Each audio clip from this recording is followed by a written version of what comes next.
There's a world out there with a beating heart, 4 billion miles from Earth, in a realm where sunlight arrives 1,600 times weaker than it does here, and temperatures hover at nearly absolute zero. Something impossible is happening. A heart-shaped glacier of frozen nitrogen, larger than Texas, is convecting, churning, breathing. On a world that should be dead and still for all eternity, massive cells of ice rise and fall in a slow-motion dance that completely resurfaces this cosmic heart every 500,000 years. When a spacecraft reached this frozen world in 2015, scientists expected craters, ancient scars, a lifeless ice ball unchanged for billions of years. Instead, they found towering mountains of water ice, harder than granite, blue skies layered with complex organic hazes, glaciers flowing like slow rivers, and geological activity so recent that some surfaces appeared younger than the continents on Earth. This is Pluto, and it's not supposed to exist. Not like this. Not so active. Not so young. Not so alive. But here's what makes this discovery even more astonishing. Pluto isn't unique. It's just the first member of an entire neighborhood we'd barely glimpsed. A vast realm beyond Neptune, where hundreds of thousands of icy worlds drift in ancient orbits, where some objects spin so fast they've deformed into footballs, where one world has a ring system and a collisional family scattered across space, where pristine snowmen preserve the gentle kiss of planetary formation from 4.6 billion years ago. This is the Kuiper Belt, and every discovery here rewrites what we thought possible at the frozen edge of our solar system. Tonight, we're traveling to places where a single orbit around the sun takes centuries, where spacecraft venture perhaps once in a human lifetime, where objects haven't changed since dinosaurs walked the Earth, or since before the Earth even existed. We'll meet worlds that defied predictions, forces that sculpted entire populations of planets, and the leftover building blocks that reveal how everything, including us, came to be. So let the noise of your day fade away. Allow your thoughts to drift outward, beyond the familiar planets, past Neptune's orbit, into the cold and the dark where mysteries wait. Because what we're about to discover will change how you see the edge of everything. Hello there, and welcome to Sleepable Science. I'm so glad you found your way here. Perhaps you've had a long day, or perhaps you're the kind of person who likes falling asleep to thoughts of distant worlds rather than counting sheep. Either way, tonight's journey is for you. You have nothing to do but rest. Let your mind relax, your breathing slow, and your body grow light, as if you're floating through the vacuum of space itself. Because tonight, we aren't simply looking at planets. We're drifting through the solar system's outer frontier, the Kuiper Belt, a vast, donut-shaped region of icy objects circling beyond Neptune's orbit. It's a place of extremes, cold beyond imagining, dark beyond description, yet full of beauty, mystery, and stories written in ice. From Pluto's beating nitrogen heart to the pristine contact binary Arrokoth, from dwarf planets with their own moons to the comets that periodically visit our skies, the Kuiper Belt contains clues to our cosmic origins. We'll travel gently through this frozen realm, from the first predictions of its existence to the stunning discoveries made by NASA's New Horizons spacecraft, from the gravitational dance with Neptune that shaped its structure to the primordial processes that assembled its inhabitants. You'll hear of nitrogen glaciers and methane snow, of worlds that spin in hours and objects preserved unchanged for billions of years. Some of what you hear tonight may surprise you, or at the very least, spark some curiosity as you drift towards sleep. And just before we begin, if these calm, curious explorations help you unwind or give you a quiet way to end your day, consider liking and subscribing to the channel. It helps others find their way here too, one sleepy soul at a time. Now, let's begin. The long search for a frozen frontier. Long before anyone had seen it, astronomers knew something was out there. The evidence arrived not from telescopes pointed at distant darkness, but from visitors that came calling, bright and temporary, with long tails streaming behind them. Comets. These dusty snowballs would appear in our skies, loop around the sun, and then fade back into the void. Some returned on predictable schedules, orbiting the sun in periods measured in years or decades rather than centuries. These were the short-period comets, and they posed a fascinating puzzle. The problem was simple but profound. Comets are fragile. Every time one approaches the sun, solar heat vaporizes its icy surface, creating the spectacular tails we observe, but also slowly destroying the comet itself. Run the mathematics, and it becomes clear that a typical short-period comet should survive only a few 100,000 years before evaporating completely. That's a blink of an eye compared to the 4.6 billion year age of our solar system. By all logic, we shouldn't see any short-period comets at all. They should have disappeared long ago. Yet there they were, dozens of them, visiting the inner solar system on their regular rounds. The only explanation was that somewhere out beyond the known planets, there must exist a vast reservoir of icy bodies, a cosmic deep freeze, where comets could wait in cold storage for billions of years. Occasionally, gravitational nudges would send one of these frozen wanderers sunward, replacing the comets that had worn themselves away. But where was this reservoir? And what was it made of? In 1943, an Irish astronomer named Kenneth Edgeworth published a paper in the Journal of the British Astronomical Association. In it, he suggested that beyond Neptune, the material in the primordial solar nebula was too widely spaced to condense into a planet. Instead, it must have formed countless smaller bodies, he reasoned. From time to time, one of these objects would wander inward and appear as what we call a comet. It was a prescient idea, though it went largely unnoticed at the time. The astronomical community was focused elsewhere, and Edgeworth's paper quietly faded into obscurity. 8 years later, in 1951, a Dutch-American astronomer named Gerard Kuiper independently arrived at similar conclusions. Kuiper was thinking about how the solar system formed, how planets condensed from a disk of gas and dust orbiting the young sun. He calculated that beyond Neptune, between about 38 and 50 astronomical units, there should have been enough material to form small icy bodies. These condensation products, as he called them, would be composed of frozen water, ammonia, and methane, and they would serve, he proposed, as the source of the short-period comets we observed. Kuiper made one crucial error in his reasoning. He assumed, as was common in his day, that Pluto was much more massive than we now know it to be. He thought Pluto's gravity would have scattered all these icy bodies out of the region long ago, sending them toward the even more distant Oort cloud, or flinging them from the solar system entirely. There would be no belt of objects there today, he concluded. Ironically, the region would eventually be named after him, and Pluto would turn out to be one of its largest members, not its destroyer. Through the middle decades of the 20th century, the idea of a trans-Neptunian population remained theoretical. Astronomers had no way to detect such distant, faint objects. They were too far away, too small, and reflected too little sunlight. Searches turned up nothing. Some began to doubt whether the belt existed at all. Perhaps short-period comets came from somewhere else. Perhaps they were long-period comets whose orbits had been altered by close encounters with Jupiter. The mystery remained unresolved.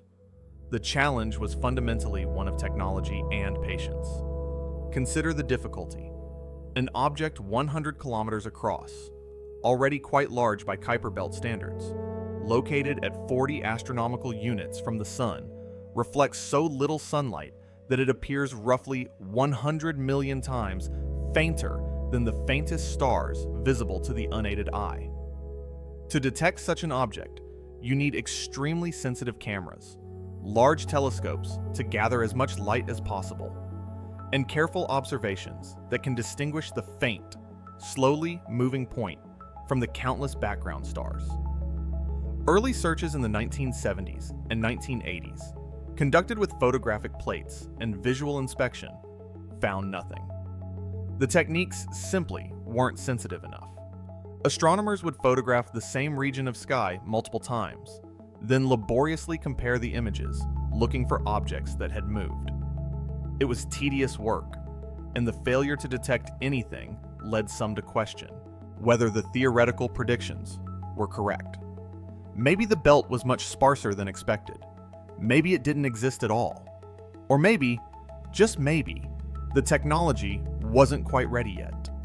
That changed with the advent of charge-coupled devices, CCDs, the same digital sensors that now populate our cameras and phones. CCDs are far more sensitive than photographic film, capable of detecting individual photons of light.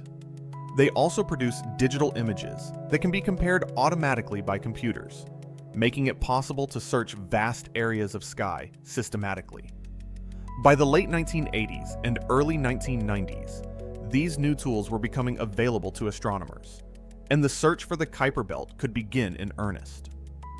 Then, in 1980, Uruguayan astronomer Julio Fernandez published a detailed analysis showing that a comet belt between 35 and 50 astronomical units would be required to account for the observed number of short-period comets.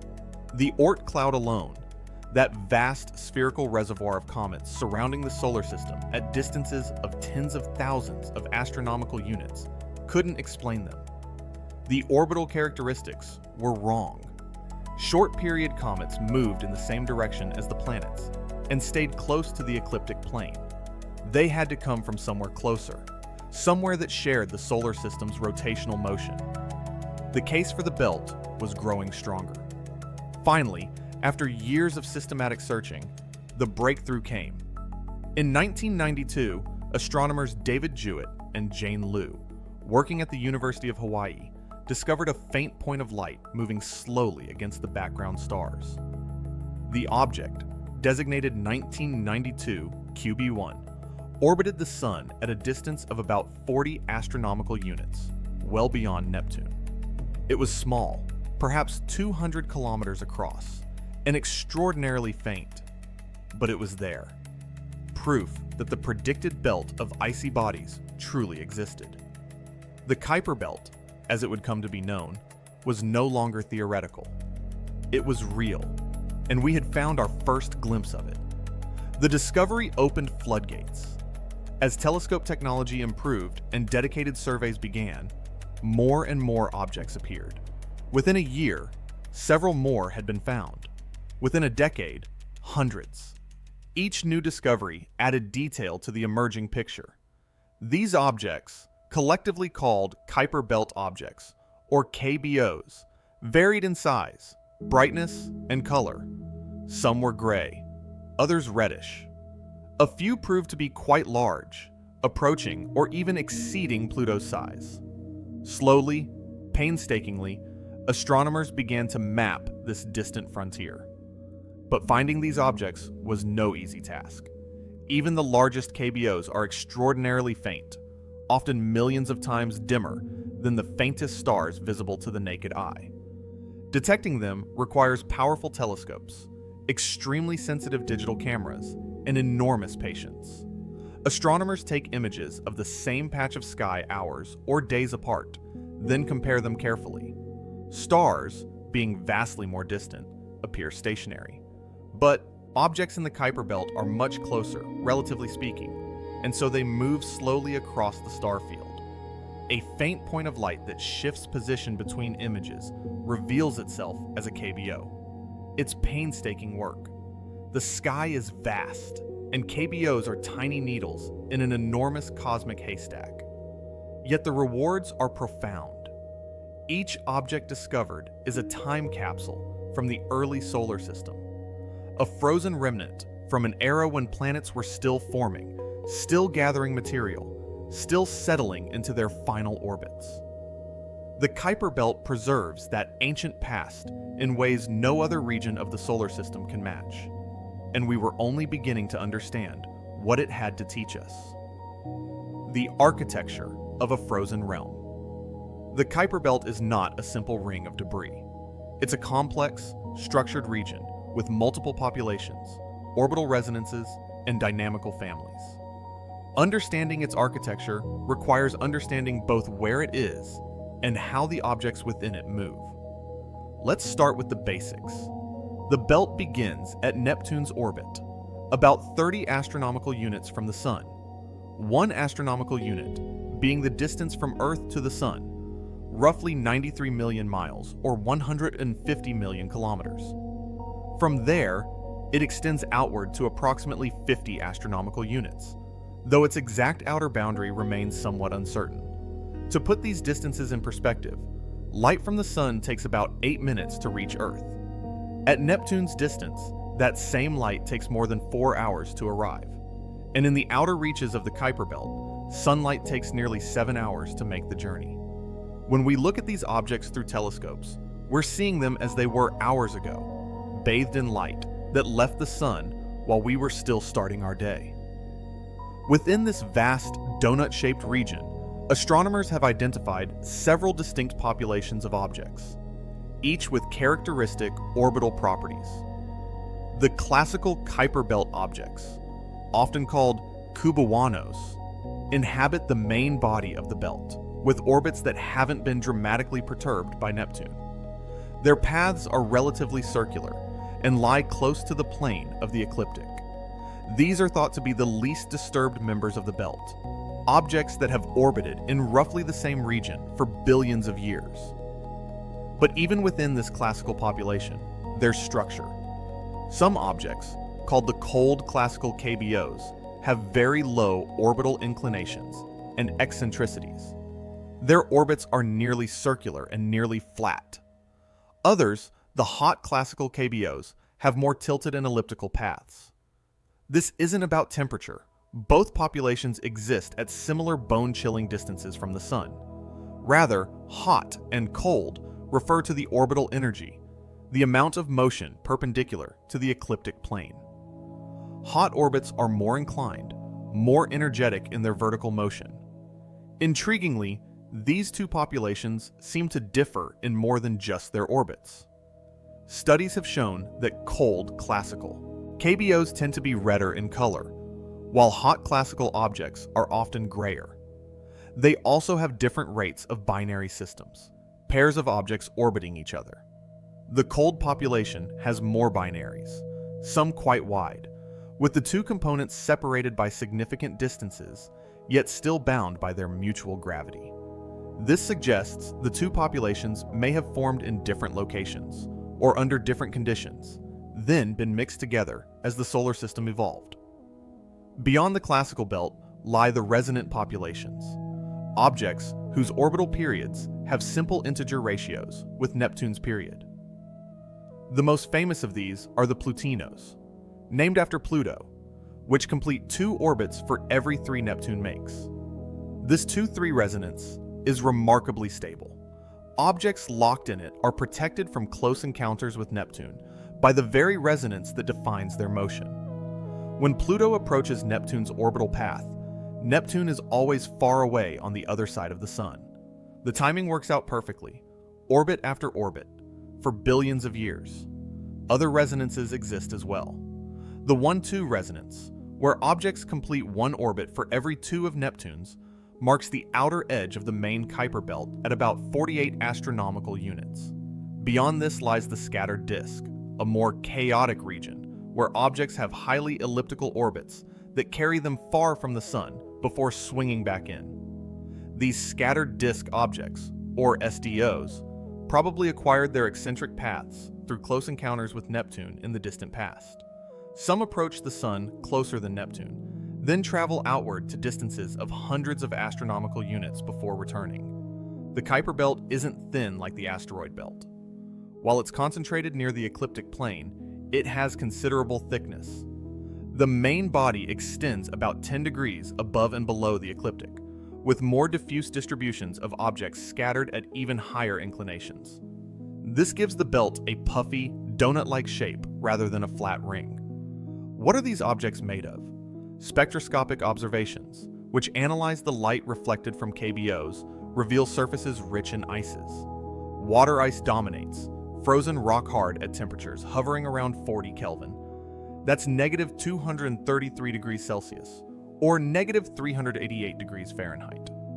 But it's not alone. Astronomers have detected methane ice on some objects, frozen ammonia on others, and carbon monoxide in various forms. Some surfaces show complex organic compounds called tholins, reddish-brown materials produced when simple ices are bombarded by cosmic rays and ultraviolet light over millions of years. These tholins give many KBOs their distinctive reddish color. Beneath these icy surfaces, the composition likely becomes more rocky. Studies of KBO densities suggest a mixture, perhaps 70% rock by mass, and 30% ice for many objects, though this varies.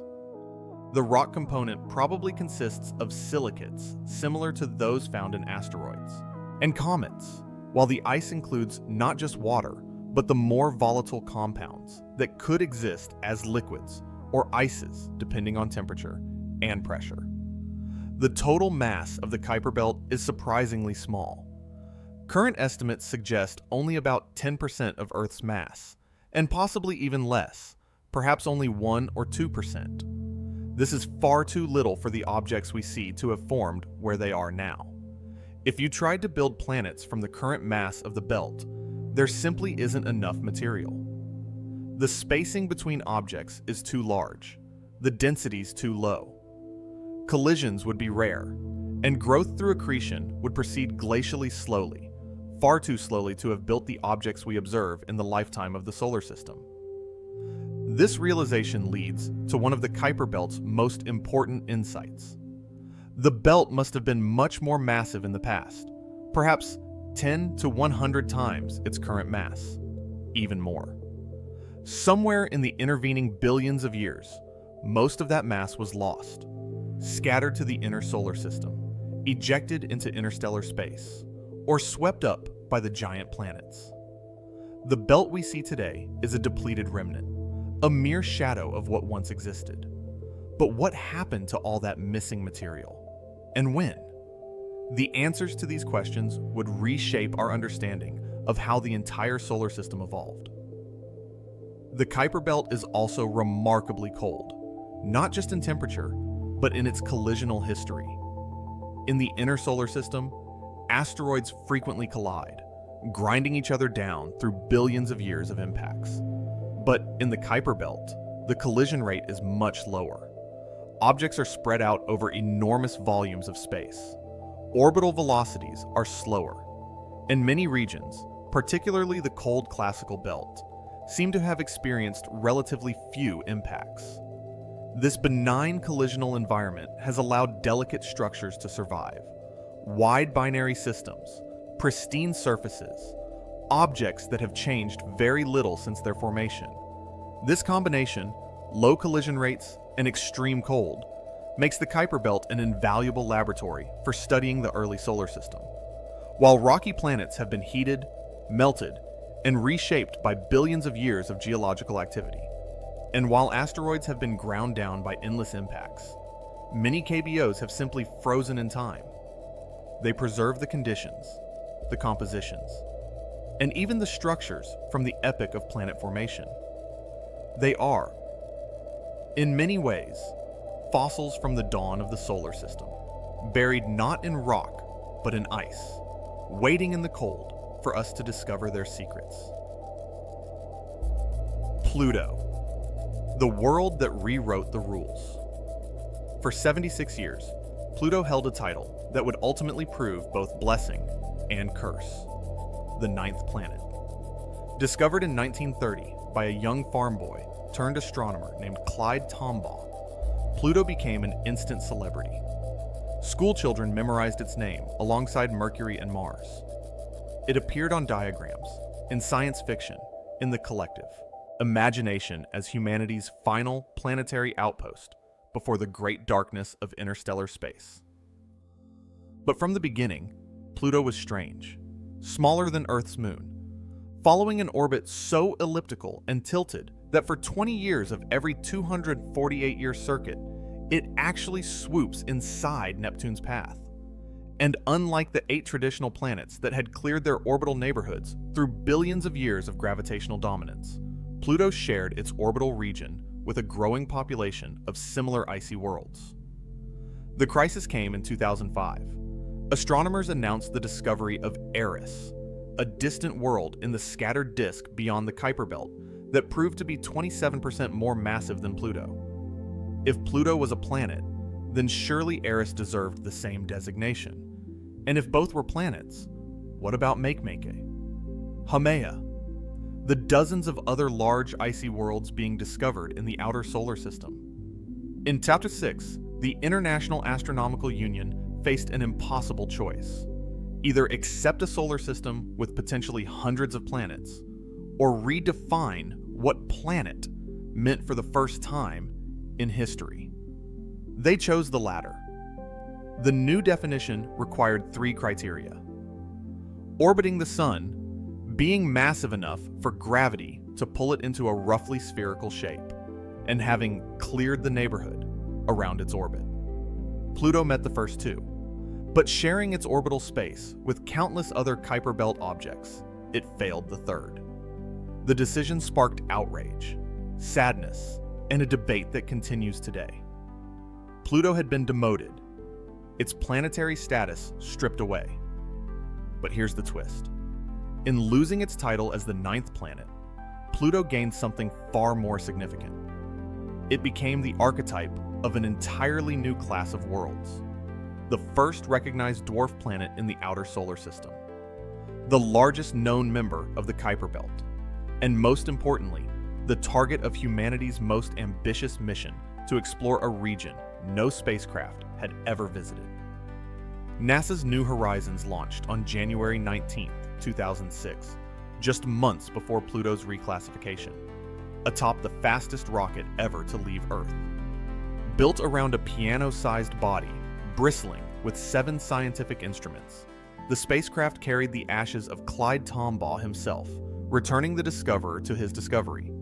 It would be a flyby mission. At such vast distances, slowing down to orbit would require more fuel than any rocket could carry.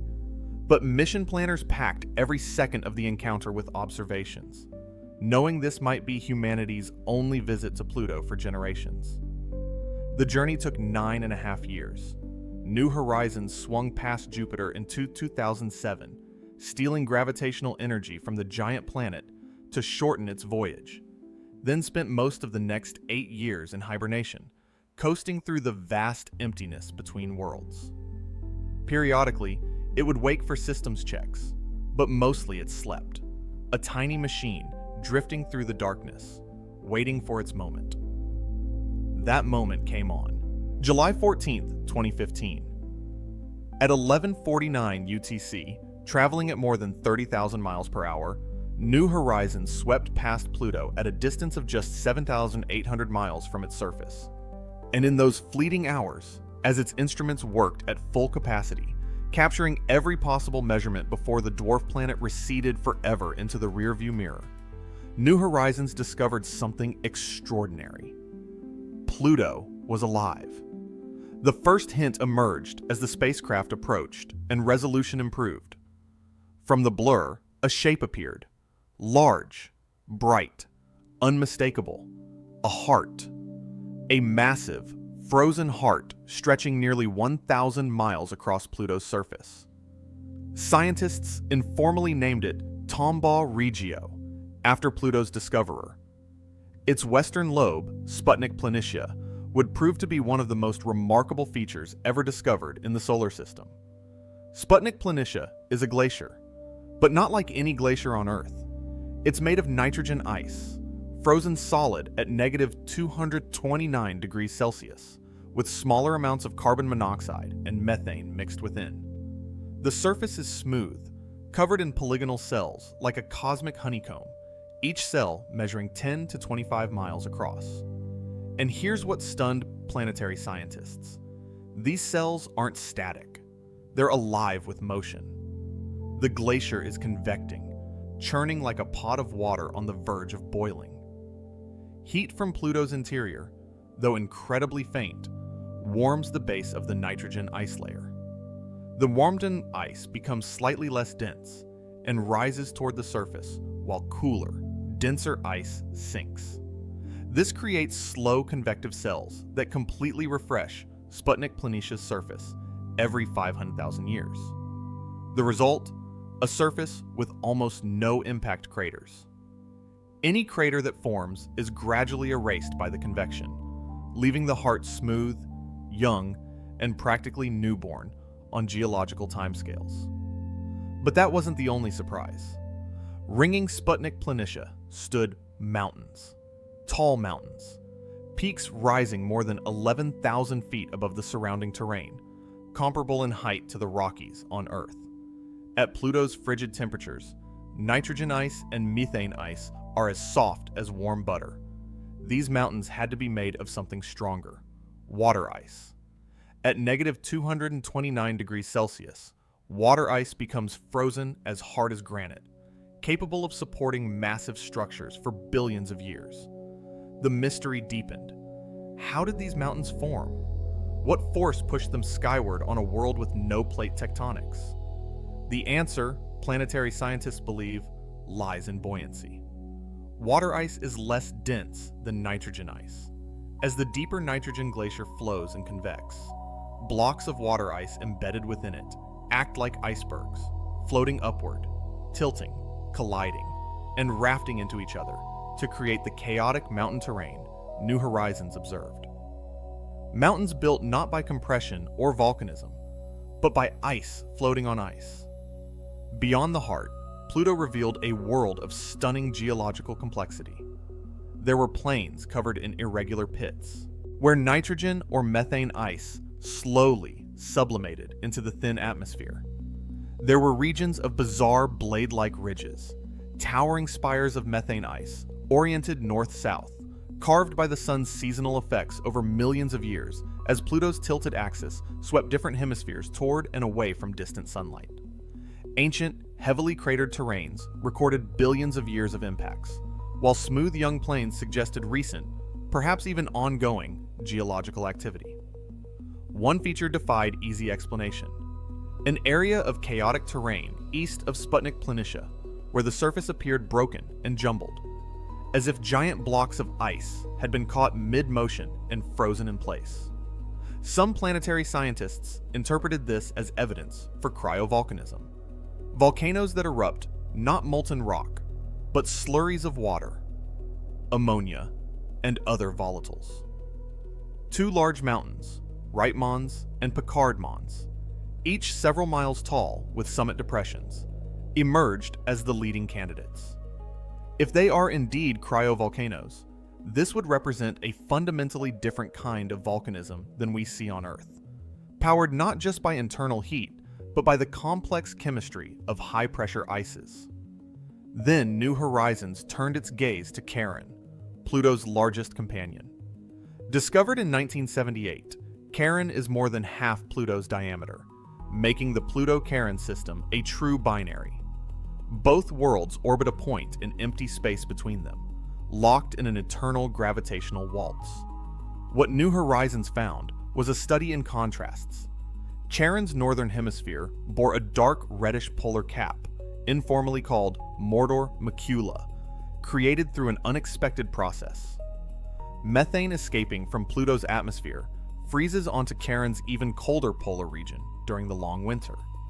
When that pole finally rotates into sunlight after decades of darkness, solar radiation breaks the methane down into complex organic molecules called tholins, creating the reddish material we observe.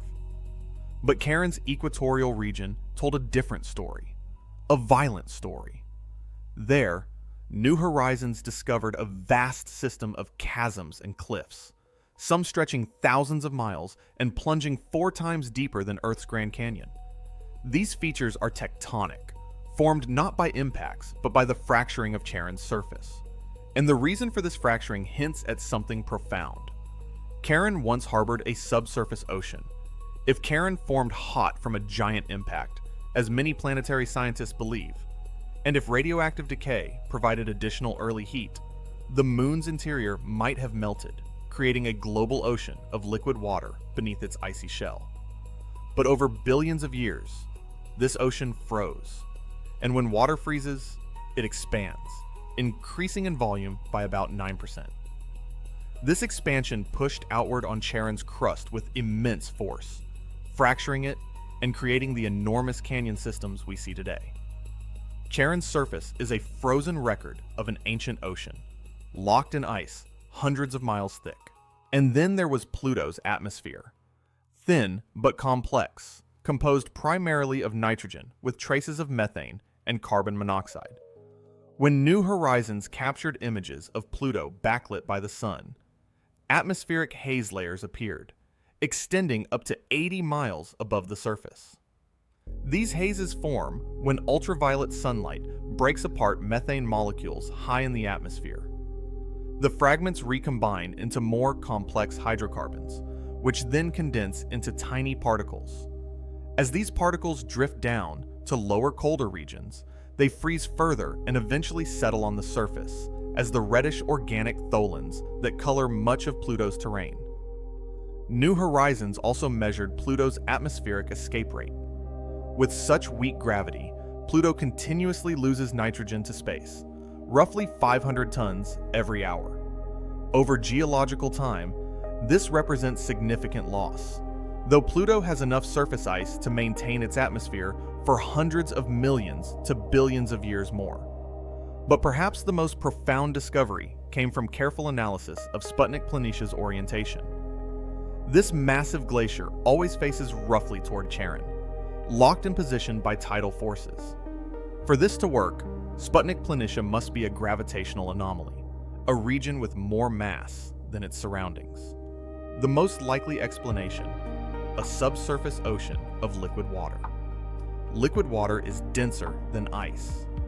If a layer of liquid water exists beneath Sputnik Planitia's nitrogen glacier, it would create the positive mass anomaly needed to explain the glacier's orientation.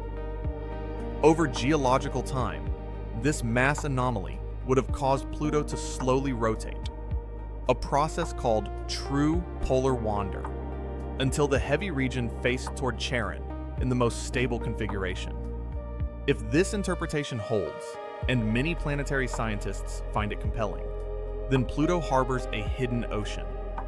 Not a surface ocean exposed to space and starlight, but a secret sea trapped beneath miles of ice, warmed by radioactive decay in Pluto's rocky core, insulated from the cosmic cold above. An ocean on a world orbiting in near absolute darkness, 4 billion miles from the sun. Pluto joins Europa, Enceladus, Titan, and Ganymede on a growing list of worlds thought to harbor subsurface oceans. These aren't environments like Earth's familiar seas. They're alien, buried, extreme. But they're environments where liquid water persists, where chemistry can happen, where perhaps life could find a way.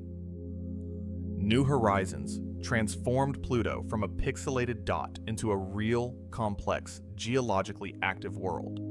It revealed flowing ice and towering mountains, blue skies and red plains, ancient craters, and young glaciers. It showed us that even at the frozen edge of the solar system, far from the sun's warmth, worlds can remain dynamic and surprising. And it proved beyond any doubt that the Kuiper Belt contains treasures worth exploring. Secrets that can only be unlocked by going there and looking closely. Pluto's demotion from planet to dwarf planet wasn't a demotion at all. It was a revelation. We didn't lose the 9th planet. We discovered the first member of an entirely new class of worlds, each with its own story, waiting to be told. The distant siblings, other dwarf planets. Pluto isn't the Kuiper Belt's only large resident. Scattered throughout this frozen realm are several other dwarf planets, each with its own unique characteristics and story to tell. While none have been visited by spacecraft yet, and our knowledge of them comes entirely from telescopic observations, they nonetheless expand our understanding of what kinds of worlds can exist in the outer solar system. Eris, currently the most massive known dwarf planet, orbits far beyond the main Kuiper Belt in the scattered disk. Its discovery in 2005 by a team led by astronomer Michael Brown sparked the debate that led to Pluto's reclassification. Initially thought to be larger than Pluto, it turned out to be slightly smaller in diameter, though about 27% more massive, making it substantially denser. This suggests Eris has a higher proportion of rock to ice than Pluto, a difference whose origins remain unclear. Eris's orbit is remarkable in its extremes. At perihelion, its closest approach to the Sun, Eris comes within 38 astronomical units, roughly the same distance as Pluto. But at aphelion, its most distant point, Eris travels out to 98 astronomical units, more than twice Pluto's maximum distance. This highly elliptical path takes 557 years to complete. Currently, Eris is near aphelion, making it one of the most distant known objects in our solar system, a lonely wanderer in the cold far beyond the main planetary realm. Spectroscopic observations reveal that Eris's surface is covered in methane ice, similar to Pluto, but possibly even more uniform. The methane appears fresh and pristine, suggesting that Eris might have a thin atmosphere that periodically collapses and freezes onto the surface, then evaporates again as the dwarf planet's orbit brings it closer to the Sun. When it's far from the Sun, as it is now, the atmosphere freezes out completely, covering the surface in a thin layer of bright frost. When it's closer, the ice sublimates, creating a temporary atmosphere that might reach pressures comparable to Pluto's. Eris has one known moon, Dysnomia, named after the Greek spirit of lawlessness and daughter of the goddess Eris. Dysnomia's orbit allowed astronomers to calculate Eris's mass precisely, revealing its status as the solar system's most massive dwarf planet. The moon is much smaller than Charon relative to its parent body, and much less is known about it. From this distance, even with our best telescopes, Dysnomia is little more than a faint point of light. Makemake, the second brightest object in the Kuiper Belt after Pluto, was discovered just days before Easter in 2005 and temporarily nicknamed Easter Bunny by its discoverers before receiving its formal name from Rapa Nui mythology. Makemake is the creation god of the Rapa Nui people, the indigenous inhabitants of Easter Island, making the name doubly appropriate. The dwarf planet orbits in the classical Kuiper Belt at an average distance of about 45.8 astronomical units, taking approximately 305 Earth years to complete one orbit. Observations suggest Makemake's surface is covered primarily in frozen methane, with smaller amounts of ethane and possibly nitrogen ice. The surface appears reddish, likely due to tholins created by radiation processing of the methane over millions of years. Unlike Pluto, Makemake seems to lack a significant atmosphere, at least currently. In 2011, Makemake passed in front of a distant star, an event called an occultation. Astronomers watched carefully, but detected no dimming of the starlight that would indicate an atmosphere refracting or scattering the light. This doesn't mean Makemake never has an atmosphere. Its orbit might take it close enough to the Sun at perihelion for surface ices to sublimate significantly. But at its current distance, any atmosphere that exists is too thin to detect. One moon has been discovered orbiting Makemake, officially designated S2015-136472-1, but nicknamed MK2. This moon is much darker than Makemake itself, possibly because its lower gravity allows bright surface ices to sublimate away, leaving behind darker rocky material. The discovery of MK2 was important because it allowed astronomers to calculate Makemake's mass more precisely, refining our understanding of its density and internal structure. These measurements suggested Makemake is less dense than Pluto, possibly indicating a higher proportion of ice to rock, or more internal porosity. Haumea stands out as perhaps the strangest of all the dwarf planets.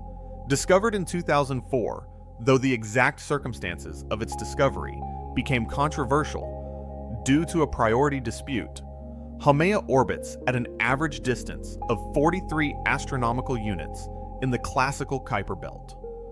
What makes Haumea remarkable is its shape. While most objects massive enough to be dwarf planets are roughly spherical, pulled into round shapes by their own gravity, Haumea is decidedly elongated, shaped like a flattened American football or rugby ball. The reason is rotation. Haumea spins faster than any other large object in the solar system, completing one rotation in just under 4 hours. This rapid spin creates tremendous centrifugal force at the equator, flinging material outward and stretching the dwarf planet into an ellipsoid. Measurements suggest Haumea's longest axis is roughly 2,320 kilometers, while its shortest axis is only about 1,000 kilometers. Standing on Haumea's equator, if that were somehow possible, you'd weigh very little, and the horizon would curve upward on either side rather than downward, as it does on spherical worlds. How did Haumea acquire such rapid rotation? The leading explanation is a massive impact, a collision with another large object billions of years ago. This impact not only set Haumea spinning, but also blasted off large chunks of material, some of which remain in the region today. In fact, astronomers have identified several smaller Kuiper Belt objects with orbits and compositions very similar to Haumea's. These objects appear to be fragments from the ancient collision, pieces of Haumea scattered through space, but still orbiting the Sun nearby. Together, they form what's called a collisional family, the first such family recognized in the Kuiper Belt. In 2017, another remarkable discovery was made about Haumea. During an occultation, when Haumea passed in front of a background star, multiple telescopes around the world watched carefully. The observations revealed something unexpected. Haumea has a ring. This makes it the only known dwarf planet and the only known object in the Kuiper Belt to possess a ring system. The ring is thin and narrow, orbiting Haumea's equator at a distance where material completes 3 orbits for every 1 rotation of Haumea itself, a 3.1 orbital resonance. The ring might be debris left over from the ancient impact, or it might be material from a shattered moon, but either way, it adds yet another layer of complexity to this already unusual world. Haumea has 2 known moons, Hi'iaka and Namaka, named after goddesses from Hawaiian mythology. Both are much smaller than Haumea itself and orbit in the plane of the ring. They're thought to be collision fragments as well, smaller pieces blasted off in the same ancient impact that set Haumea spinning. Studies of their orbits and the ring's properties might eventually reveal more about the impact's characteristics and timing. The surface of Haumea is unusual in another way. It's covered in crystalline water ice, far more than found on most other Kuiper Belt objects. Crystalline ice is an ordered form of ice, with its molecules arranged in regular patterns, as opposed to amorphous ice, where molecules are jumbled randomly. At Kuiper Belt temperatures, radiation from space should convert crystalline ice to amorphous ice over millions of years. Yet Haumea's surface remains crystalline, suggesting it's been refreshed somehow, perhaps through cryovolcanism, tidal heating from its moons, or ongoing resurfacing from the interior as the rapid rotation stresses the dwarf planet's structure. These dwarf planets, Pluto, Eris, Makemake, and Haumea, represent the largest known members of the Kuiper Belt population. But they're not alone. Astronomers have identified dozens of other candidates that might qualify as dwarf planets once better measured. Objects like Orcus, Quawar, Sedna, and Gonggong all have substantial sizes and might be massive enough to have pulled themselves into hydrostatic equilibrium, the roughly spherical shape that defines dwarf planets. Each of these worlds has its own story, its own unique properties and mysteries. What these large objects tell us is that the Kuiper Belt is not a uniform population of identical ice balls. It's diverse. Some objects are red, others gray. Some spin rapidly, others slowly. Some have moons, some don't. Some have methane on their surfaces. Others show water ice, or carbon dioxide, or complex organic material. This diversity reflects the varied conditions under which these bodies formed, the different collisional histories they've experienced, and possibly different formation locations that were later mixed together by the giant planet's migration. Future missions to these worlds would revolutionize our understanding. Imagine a spacecraft orbiting Haumea, watching its rapid rotation, studying its ring up close, measuring the composition of its collisional family members. Imagine a flyby of Makemake, revealing whether it has polar caps or active geological features, measuring its atmosphere if one exists. Imagine exploring Eris at perihelion, when it's warm enough for surface ices to sublimate and create that temporary atmosphere. Each of these missions would be challenging. The distances are immense, and the travel times long, but the scientific rewards would be extraordinary. Arrokoth, a snowman at the edge of time. After its successful encounter with Pluto, New Horizons continued deeper into the Kuiper Belt. Mission planners had always hoped the spacecraft might visit another object if one could be found in its path, but finding a suitable target proved difficult. Kuiper Belt objects are small and faint, and New Horizons was traveling along a specific trajectory that couldn't be changed much with its remaining fuel. The target would need to be close to the spacecraft's path and discovered well in advance to allow for trajectory corrections. Astronomers turned to the Hubble Space Telescope for help. In 2014, using some of Hubble's most precious observing time, they conducted a careful search of the region ahead of New Horizons. The search yielded 3 potential targets, designated PT-1, PT-2, and PT-3 for potential target 1, 2, and 3. After careful analysis of their orbits and positions, PT-1 emerged as the best option.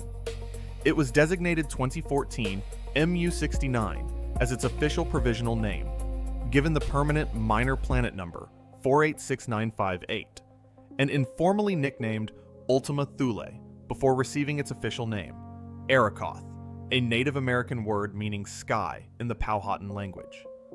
On January 1st, 2019, New Horizons flew past Arrokoth at a distance of just 2,200 miles from its surface. The flyby shattered records.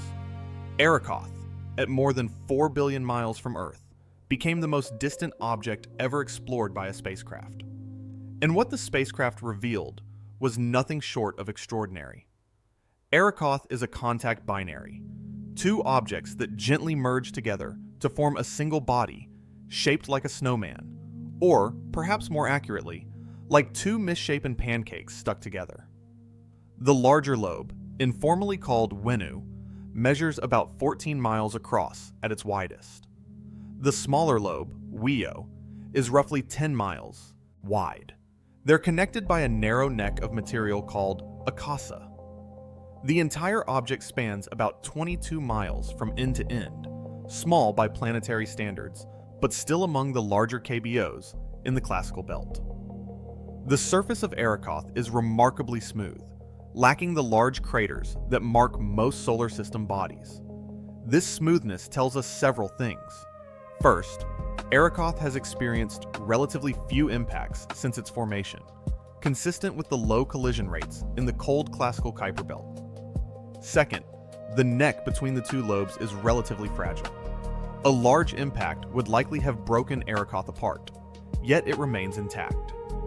This speaks to the benign environment where it has spent the past 4.6 billion years. Color images revealed Arrokoth to be quite red, even redder than Pluto.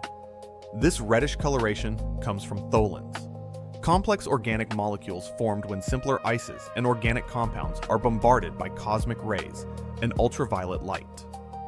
The fact that Arrokoth is so red suggests it has ancient surface material that's been exposed to space weathering for billions of years. And spectroscopic observations detected methanol on Arrokoth's surface, though no clear signs of water ice. This is intriguing because it suggests Arrokoth formed from material rich in carbon-bearing molecules, possibly in a slightly warmer region of the early solar system than where it orbits today. But perhaps the most remarkable thing about Arrokoth is what it tells us about how such objects form. Each lobe shows evidence of being assembled from even smaller components. Both lobes are flattened, almost pancake-like in shape, and both show subtle variations in brightness and color that might represent distinct smaller objects that merge together. Computer simulations suggest that each lobe formed through the gentle accumulation of numerous smaller planetesimals, perhaps dozens or even hundreds of them, all coming together in slow, low-velocity collisions. Then, at some point, the two lobes themselves came together. But how? The alignment between the lobes is remarkable.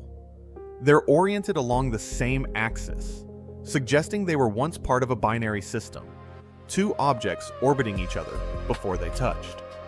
Over time, their orbit decayed. Perhaps dynamical friction in the still-present planetesimal disk slowed them down. Perhaps gas drag from the dispersing solar nebula did the trick. Or perhaps collisions with smaller objects gradually bled energy from their mutual orbit.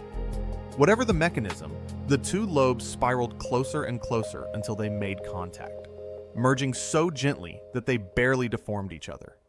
This gentle merger is important. Arrokoth has an obliquity, a tilt to its rotation axis, of about 98 degrees. It rotates on its side, much like Uranus does. And it rotates slowly, taking about 16 hours to complete one spin. These properties, the high obliquity and low rotation rate, are exactly what you'd expect from a gentle merger of two objects that were initially orbiting each other. When they touched, they didn't spin up from a violent collision. Instead, they simply stuck together, preserving the low rotation from their mutual orbit.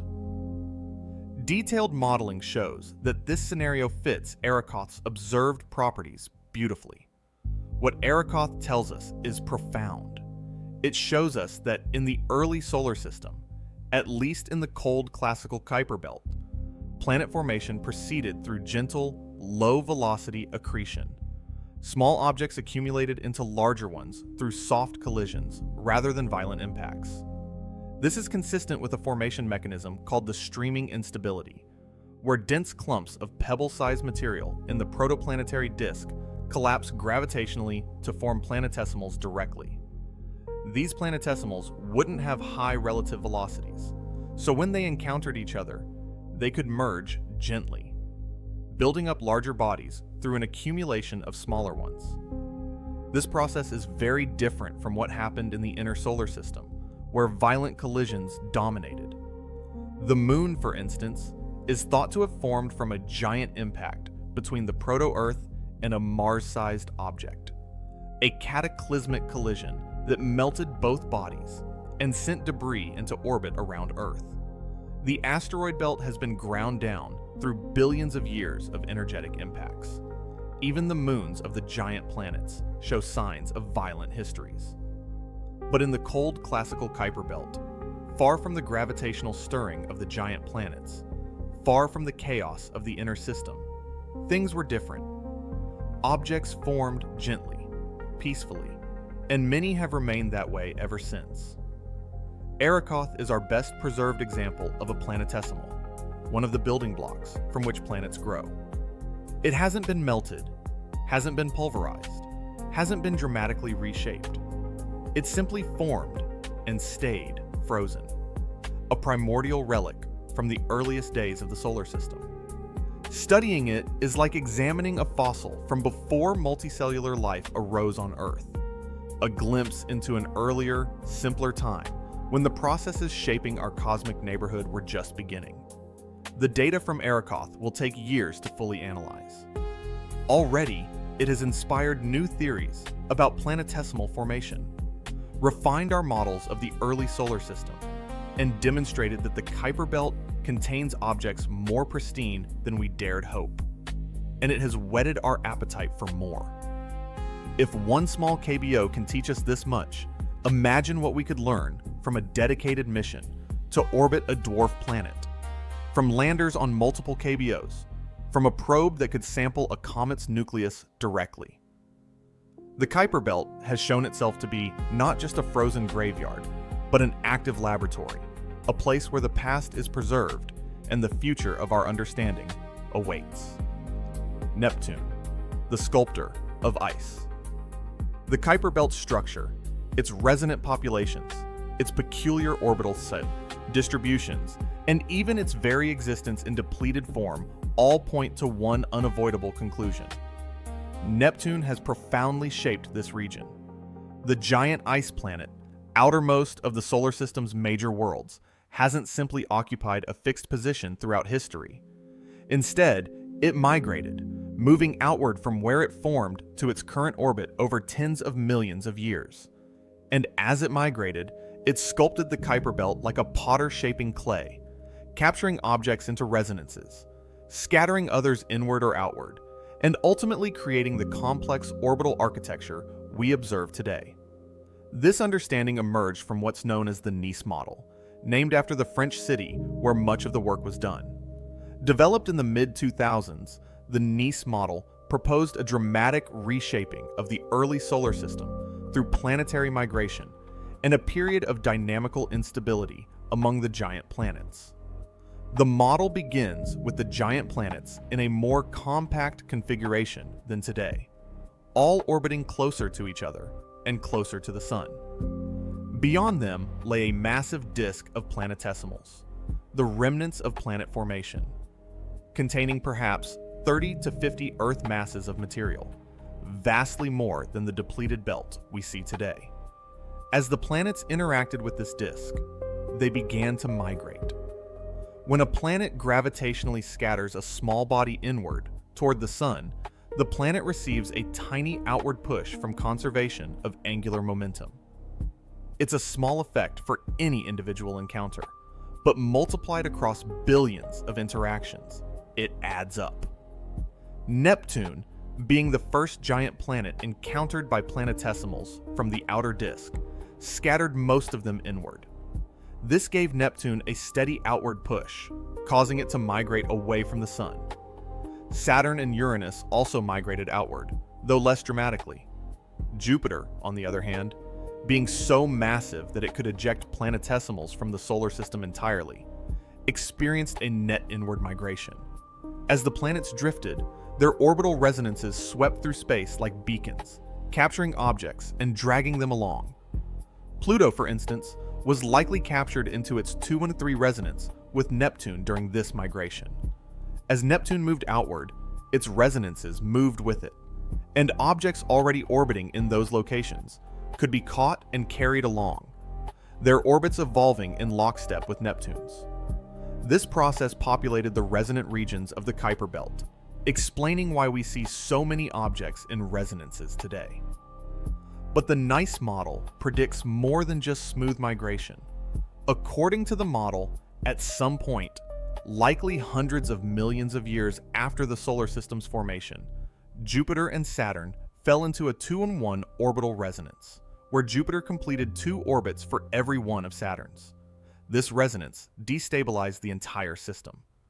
The giant planets' orbits became eccentric, their paths elliptical rather than circular. Uranus and Neptune, in particular, had close encounters with each other and possibly with Saturn, flinging them onto new orbits. These encounters would have been dramatic. When Neptune's orbit became highly eccentric, its mean motion resonances spread out and overlapped, creating regions where orbits became chaotic. Objects in these regions could wander widely, some moving inward toward the Sun, others outward to the scattered disk.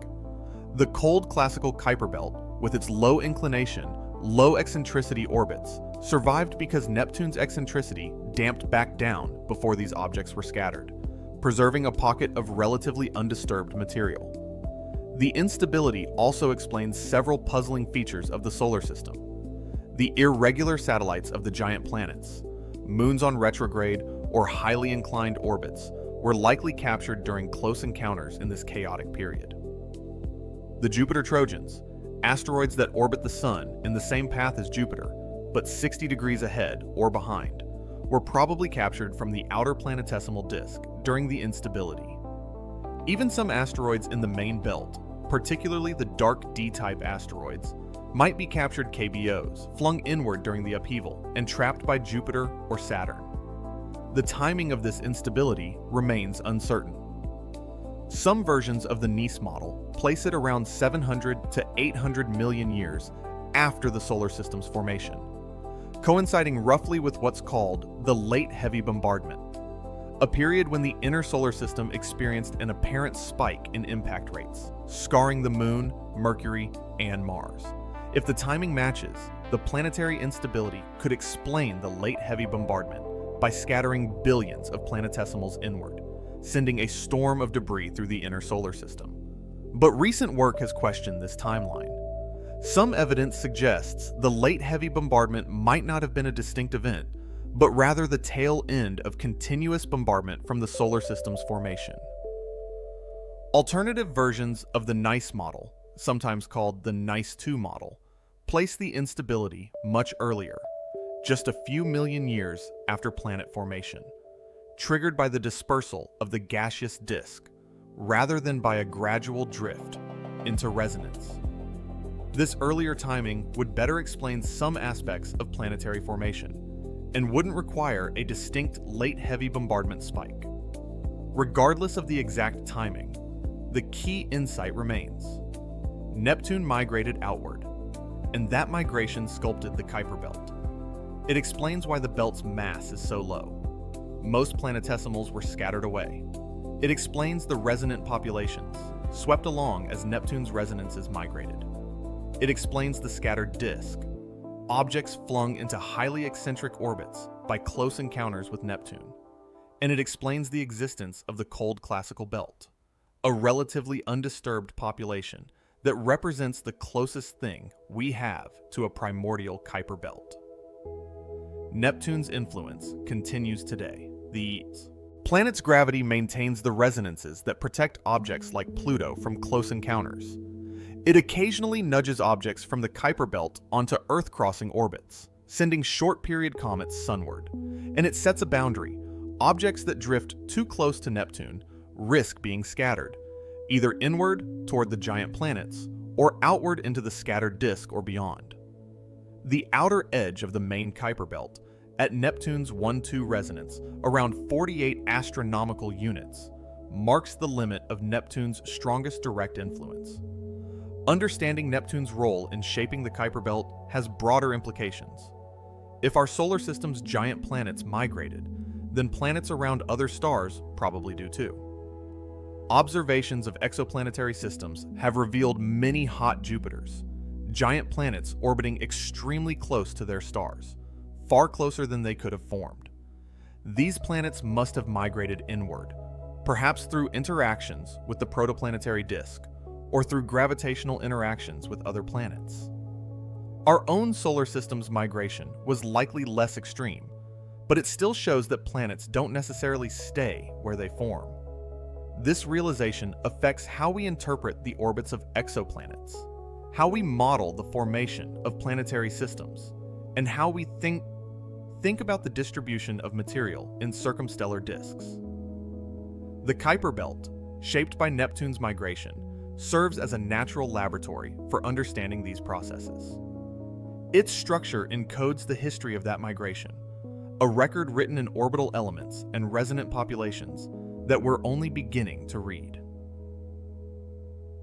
Comets, visitors from the frozen depths. For most of human history, comets were omens, harbingers of doom or divine messages written across the heavens. Their sudden appearance, bright comas, and long streaming tails marked them as different from the steady, predictable planets and stars. It wasn't until the 16th and 17th centuries that astronomers began to understand comets as natural objects orbiting the sun, and not until the 20th century that we trace their origins to the solar system's outer reaches. Today, we recognize comets as icy bodies, dirty snowballs, as astronomer Fred Whipple famously described them, composed of frozen volatiles mixed with rocky dust. When a comet approaches the sun, solar heat vaporizes these ices, creating the characteristic coma, a fuzzy cloud of gas and dust surrounding the nucleus, and the tails, one of gas driven directly away from the sun by the solar wind, the other of dust pushed more gently by radiation pressure, following a curved path. But comets come in different flavors, and understanding these differences reveals the different regions from which they originate. Long-period comets have orbital periods exceeding 200 years, often thousands or even millions of years.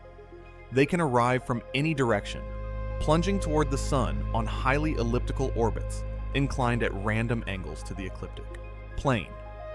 These comets come from the Oort cloud, that vast spherical shell of icy bodies surrounding the solar system at distances of tens of thousands of astronomical units, far beyond the Kuiper Belt. Short-period comets, by contrast, have orbital periods less than 200 years, and they show a strong preference for orbits in or near the ecliptic plane, moving in the same direction as the planets.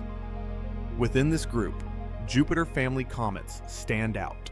Comets with periods typically less than 20 years, and aphelia, their most distant points, near Jupiter's orbit. These short-period comets, especially the Jupiter family variety, originate in the Kuiper Belt and scattered disk, not the Oort cloud. The connection between the Kuiper Belt and short-period comets was one of the original motivations for predicting the belt's existence. If comets evaporate within a few 100,000 years of active sunlight exposure, yet we see dozens of short-period comets, there must be a reservoir replenishing them. The Kuiper Belt serves this role. Objects in the belt occasionally have their orbits perturbed, perhaps by a close encounter with another KBO, perhaps by the gradual evolution of resonances, or perhaps by the gravitational influence of Neptune. These perturbations can send a KBO onto a trajectory that crosses Neptune's orbit. Once an object crosses Neptune's path, further encounters with the ice giant become possible. Over time, repeated encounters can scatter the object inward, into the realm of the other giant planets. Jupiter, being the most massive, dominates these interactions. A KBO scattered inward by Neptune might have its orbit altered by Uranus or Saturn, but eventually an encounter with Jupiter will determine its fate. Some objects are ejected from the solar system entirely, flung into interstellar space. Others have their orbits shortened and circularized, becoming Jupiter family comets. This process explains several features of short-period comets. They orbit in the same direction as the planets. Because KBOs already orbit in that direction, the Kuiper Belt isn't a spherical cloud like the Oort cloud. They stay close to the ecliptic plane for the same reason, and their population can be sustained indefinitely as long as the Kuiper Belt and scattered disk continue to feed objects inward. Famous comets like Halley's Comet, though technically a Halley-type comet rather than a Jupiter family comet, due to its longer period and retrograde orbit, may nonetheless have originated in the outer solar system before being scattered onto its current path. Comet Hale-Bopp, one of the brightest comets of recent decades, is a long-period comet from the Oort cloud, but even it might have started its journey in the region where the Kuiper Belt formed before being ejected outward during the giant planet's migration. The distinction between Kuiper Belt comets and Oort cloud comets isn't just academic. These two populations formed in different locations and under different conditions, and their compositions might differ subtly. Studies comparing comets from both sources have found broadly similar chemistry: water, carbon dioxide, carbon monoxide, methane, ammonia, and complex organics. But small differences exist. Differences in isotope ratios, in the abundance of certain molecules, in the structure of dust grains. These differences encode information about the temperature and chemical environment where the comets formed. Kuiper Belt objects that become comets are already ancient by the time they enter the inner solar system. They spent billions of years in cold storage at 30 to 50 astronomical units, temperatures around 40 Kelvin, conditions where even the most volatile ices like carbon monoxide and nitrogen remain frozen. Only when they're perturbed onto sun-approaching orbits do they begin to change, slowly at first, then more dramatically as they cross the frost line, where water ice becomes unstable. For a Jupiter family comet, this activation happens around 3 astronomical units from the Sun, roughly the distance of the main asteroid belt. At this point, water ice on and near the surface begins to sublimate, releasing gas and carrying dust particles along with it. The comet develops its coma and tails, further heating as the comet approaches perihelion, its closest approach to the Sun, intensifies the activity. Jets erupt from the nucleus, driven by subsurface ice, vaporizing and bursting through overlying layers. The comet might fragment if the stresses become too great. And with each orbit, each perihelion passage, the comet loses a bit more of its volatile inventory, gradually wearing itself away. After a few hundred to a few thousand orbits, depending on how close the comet approaches the Sun, it will have lost most or all of its ice. What remains is an inactive rocky core, a dead comet that no longer produces a coma or tails. Some of these might resemble asteroids and could be difficult to distinguish from main belt asteroids. Others might disintegrate entirely, broken apart by thermal stresses or tidal forces from close planetary encounters, leaving behind streams of dust that Earth encounters as meteor showers. The study of comets, therefore, is intimately tied to the study of the Kuiper Belt. Every Jupiter family comet carries information about Kuiper Belt composition, structure, and evolution. Missions to comets, like ESA's Rosetta mission to Comet 67P Churyumov-Gerasimenko, indirectly probe the Kuiper Belt. When Rosetta analyzed the comet's water and found its deuterium to hydrogen ratio different from Earth's oceans, it provided clues about where Earth's water came from and where different comets formed in the early solar system. Similarly, NASA's Deep Impact mission, which deliberately crashed a projectile into Comet Tempel 1 to study its interior, revealed the comet's surprisingly fluffy structure, more porous than expected.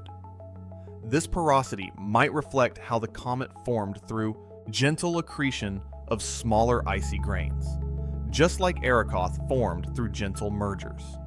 The Kuiper Belt, in this sense, reaches toward us not just through light traveling across billions of miles, but through these wandering ambassadors, comets that bring the frontier to our doorstep. Formation in the primordial disk. The Kuiper Belt we see today is not the Kuiper Belt that formed. This distinction is crucial. The current belt, with its resonant populations, scattered disk, and cold classical remnant, is a sculpted, processed, depleted version of what once existed. To understand the Kuiper Belt's origins, we need to look past Neptune's migration, past the giant planet's instability, back to the earliest days of the solar system, when the belt was still forming from the protoplanetary disk. 4.5 billion years ago, the Sun ignited at the center of a vast disk of gas and dust. This protoplanetary disk extended from very close to the young star out to hundreds of astronomical units. Within it, solid particles, everything from nanometer-sized grains to kilometer-sized planetesimals, drifted, collided, and occasionally stuck together. This process of accumulation, called accretion, built the planets, moons, and smaller bodies of our solar system. In the inner disk, where temperatures were high, only rocky and metallic materials could condense. This created the terrestrial planets, small, dense worlds of rock and iron. Further out, beyond what's called the frost line, approximately 3 to 5 astronomical units from the young Sun, temperatures dropped low enough for water ice to condense.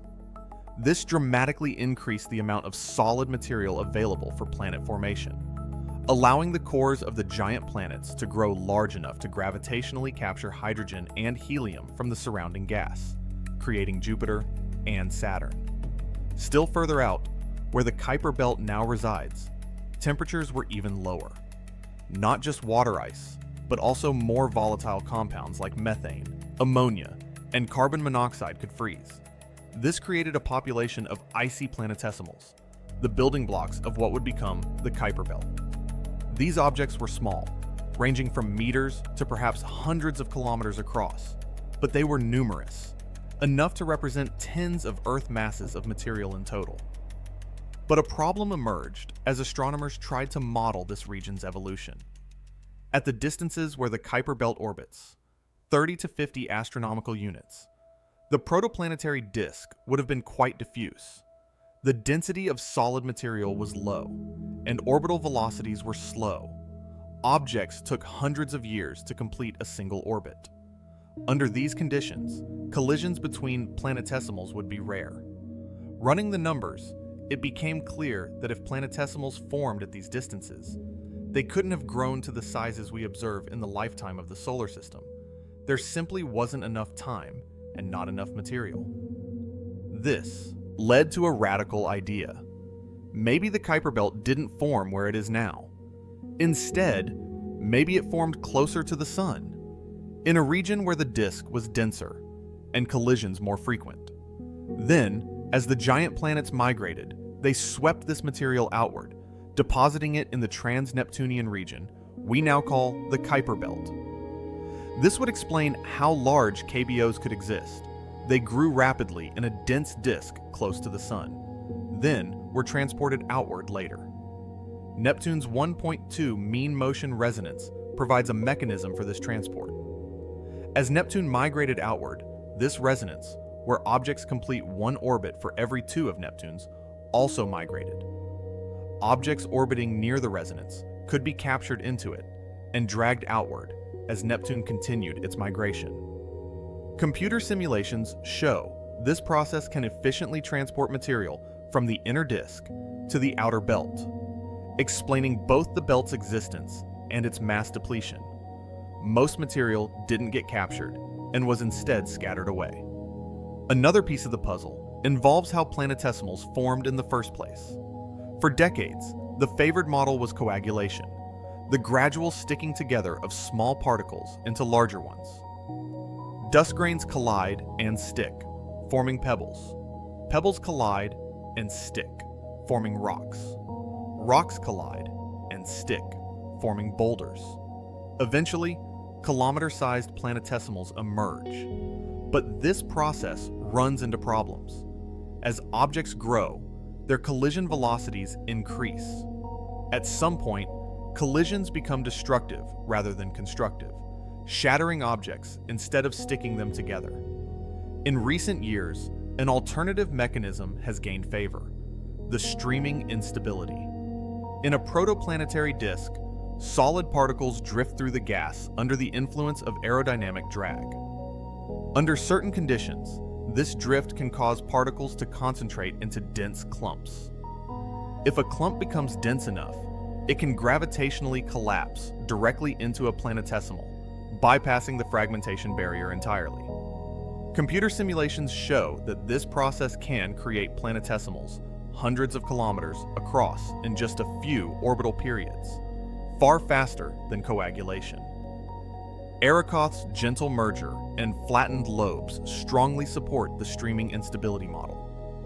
If planetesimals formed through streaming instability, they would have low relative velocities, allowing gentle mergers like the one that created Arrokoth.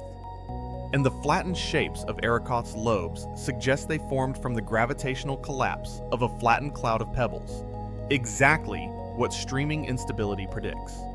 If this interpretation is correct, and the evidence is mounting that it is, then the Kuiper Belt formed through a combination of streaming instability, creating planetesimals, followed by gentle accumulation of those planetesimals into larger bodies, and finally migration of the giant planets scattering most of the belt away, but leaving a remnant population in the Sasso, cold classical belt, and capturing others into resonances. The collisional history of the Kuiper Belt also shaped its present state, even though collision rates are low compared to the asteroid belt. Over 4.6 billion years, collisions happened. We see evidence of this in the Haumea collisional family, fragments from a massive impact. We see it in the binary systems that populate the belt, some of which might have formed through collisions that split a single object or gravitational captures during close encounters. And we see it in the size distribution of KBOs, which shows signatures of both primordial accretion and later collisional grinding. The cold classical belt, being the most dynamically calm region, has experienced the fewest collisions. Wide binary systems survive there, pairs of KBOs orbiting each other at separations so large that even gentle collisions would break them apart. The very existence of these fragile binaries tells us that the cold classical belt has been a quiet neighborhood for billions of years. If the collision rate were higher, or if the belt had experienced violent dynamical stirring, these binaries would be gone. One particularly fascinating aspect of KBO formation involves the potential for early differentiation. If KBOs formed with significant amounts of aluminum-26, a radioactive isotope with a short half-life, they would have been heated from within by radioactive decay. This heating could have melted ices, allowing denser rock to sink to the center and lighter ice to float to the surface, creating a differentiated structure with a rocky core and an icy mantle. The timing is crucial. Aluminum-26 has a half-life of only 700,000 years. So if KBOs formed more than a few million years after the solar system's first solids condensed, most of the aluminum-26 would have decayed away, and heating would be minimal. But if KBOs formed early, within the first million years or so, they could have differentiated. Studies of Pluto and Charon suggest both are differentiated, with rocky cores and icy mantles.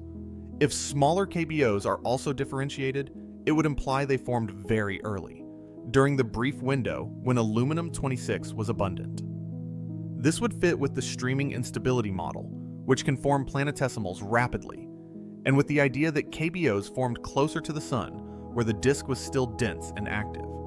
It would also have implications for KBO interiors today. If they differentiated, they might have had subsurface oceans in the past, or even still today, if other heat sources like tidal heating or long-lived radioactive isotopes like potassium-40 provide enough warmth. Pluto's possible subsurface ocean would be an example of this, a remnant of early heating preserved beneath an insulating ice shell.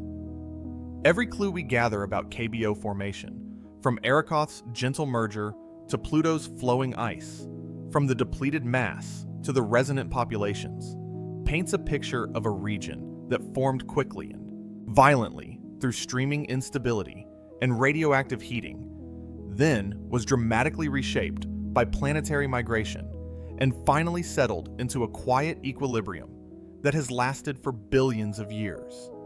It's a history written in ice and orbits, and we're only beginning to read it. The future, returning to the frontier.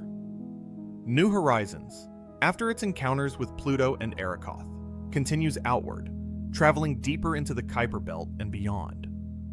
The spacecraft is now in its second extended mission, conducting observations from its unique vantage point far from the Sun. It studies the cosmic background radiation, which appears different from the outer solar system, where interplanetary dust is less dense. It observes distant KBOs at phase angles, viewing geometries impossible to achieve from Earth. And it monitors the space environment, measuring cosmic rays, solar wind, and the properties of the dust and gas in the outer solar system. But New Horizons is aging. Its power source, a radioisotope thermoelectric generator, decays over time, providing less electricity each year. Eventually, perhaps in the late 2030s, there won't be enough power to run the scientific instruments. The spacecraft will fall silent, drifting on through the Kuiper Belt and eventually into interstellar space, joining the Voyager probes and Pioneer spacecraft as humanity's first ambassadors to the stars. Before that happens, mission planners hope to conduct one more distant flyby if a suitable target can be found, and if fuel remains for the necessary trajectory corrections. But even if no additional encounters occur, New Horizons has already revolutionized our understanding of the Kuiper Belt. It showed us Pluto as a complex, geologically active world. It revealed Arrokoth as a pristine relic of planet formation, and it demonstrated that the outer solar system is not a dead, frozen wasteland, but a place of beauty, mystery, and ongoing science. Future missions to the Kuiper Belt are being discussed and planned, though none have been approved or funded yet. One concept involves an orbiter mission to Haumea, the rapidly spinning dwarf planet with its ring and collisional family. Such a mission could study Haumea's unusual shape up close, map its surface in detail, characterize the ring's structure and composition, and visit some of the collisional family members to understand the ancient impact that created them. Another concept targets Makemake, or Eris, the other large dwarf planets. An orbiter around either world could search for atmospheres, map surface compositions, measure internal structure through gravity mapping, and look for signs of geological activity. If Eris has an atmosphere during its closer approaches to the Sun, as suspected, a mission timed to arrive during this period could study atmospheric processes and seasonal changes. More ambitious concepts involve multiple flybys, spacecraft that would visit several KBOs during a single mission. By carefully planning the trajectory and using gravity assists, it might be possible to fly past 3, 4, or even more objects, comparing their properties and building a more comprehensive picture of Kuiper Belt diversity. Such a mission would be technically challenging, requiring precise navigation and long flight times, but the scientific return would be extraordinary. Sample return missions, where a spacecraft collects material from a KBO and brings it back to Earth for laboratory analysis, are even more ambitious, but not impossible. We've successfully returned samples from asteroids and from comets. Extending this capability to the Kuiper Belt would require faster propulsion systems, perhaps nuclear electric propulsion or solar sails, to reduce travel times. But the payoff would be immense. Analyzing KBO material in terrestrial laboratories, where instruments far more sophisticated than anything that can be flown in space are available, could reveal details about composition, age, and formation that no remote sensing mission ever could. Looking further ahead, some scientists have proposed exploring the Kuiper Belt with a fleet of small, low-cost spacecraft. Instead of sending one large, expensive probe, we could send dozens of smaller ones, each targeting a different KBO.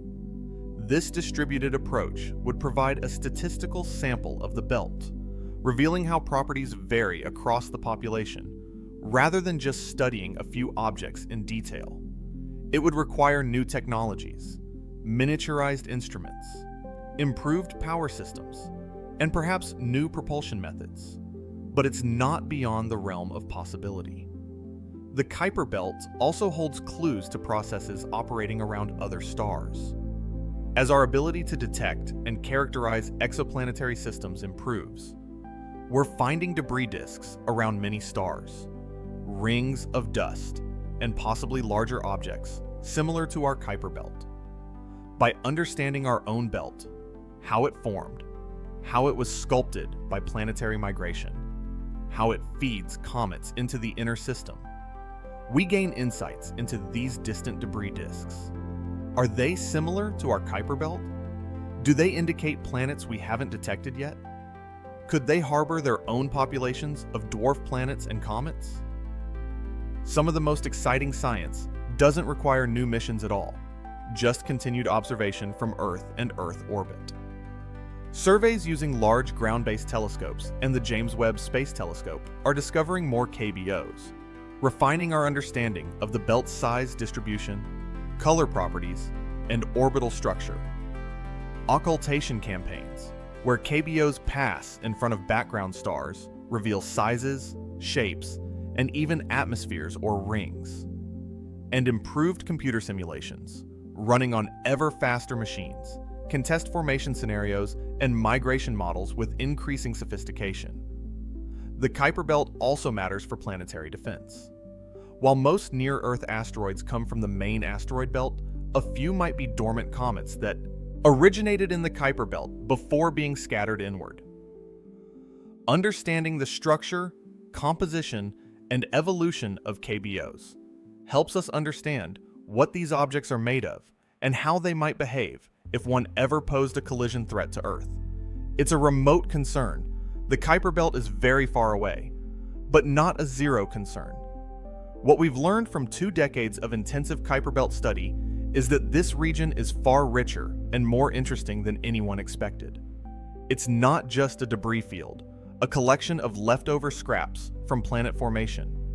It's a dynamic, structured, scientifically valuable region that holds answers to fundamental questions about how planetary systems form and evolve. Every new discovery raises new questions. Every new question suggests new observations and missions. The frontier keeps receding, not because we're running out of things to learn, but because each answer reveals deeper layers of mystery. Drifting back. Reflections from the edge. We've traveled far tonight, from the first predictions of a trans-Neptunian population to the stunning revelations from New Horizons, from the gentle merger of Arrokoth to the flowing ice of Pluto's heart. We've explored dwarf planets with rings and rapid spins, comets born in the frozen depths, and the gravitational sculptor Neptune that shaped this entire realm. The Kuiper Belt, cold and distant though it may be, has revealed itself as a place of extraordinary beauty and profound scientific importance. But perhaps the deepest lesson of the Kuiper Belt is perspective. For all of human history, until very recently, the solar system ended at the orbit of the planets we could see with our naked eyes. Saturn marked the boundary, a world of rings circling the sun in stately, predictable paths. Then telescopes revealed Uranus and Neptune, pushing the frontier outward. And now, we know the planetary realm extends much further, to a vast ring of frozen worlds more numerous than all the asteroids and planets combined. And even that's not the end. Beyond the Kuiper Belt lies the scattered disk. Beyond that, the hypothetical Hills cloud. And beyond that, the Oort cloud. That vast sphere of comets surrounding our solar system out to nearly halfway to the nearest star.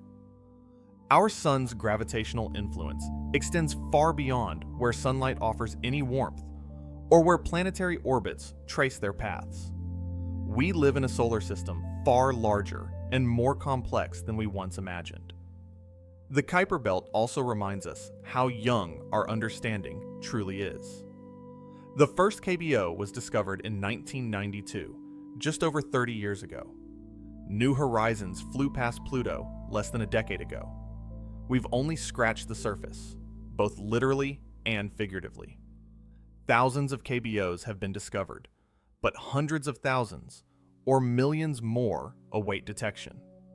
We've visited 2 objects up close, but hundreds of large KBOs and dwarf planets remain unexplored. Every discovery raises new questions, and we're still in the early stages of answering them. There's something poetic about these frozen worlds, circling the sun in patient ancient orbits.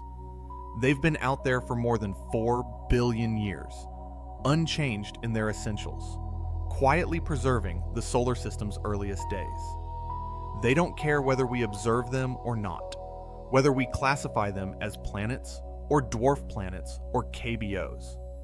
They simply orbit, frozen in time, witnesses to eons we can barely comprehend. And yet, across those vast gulfs of space and time, we've reached out to touch them.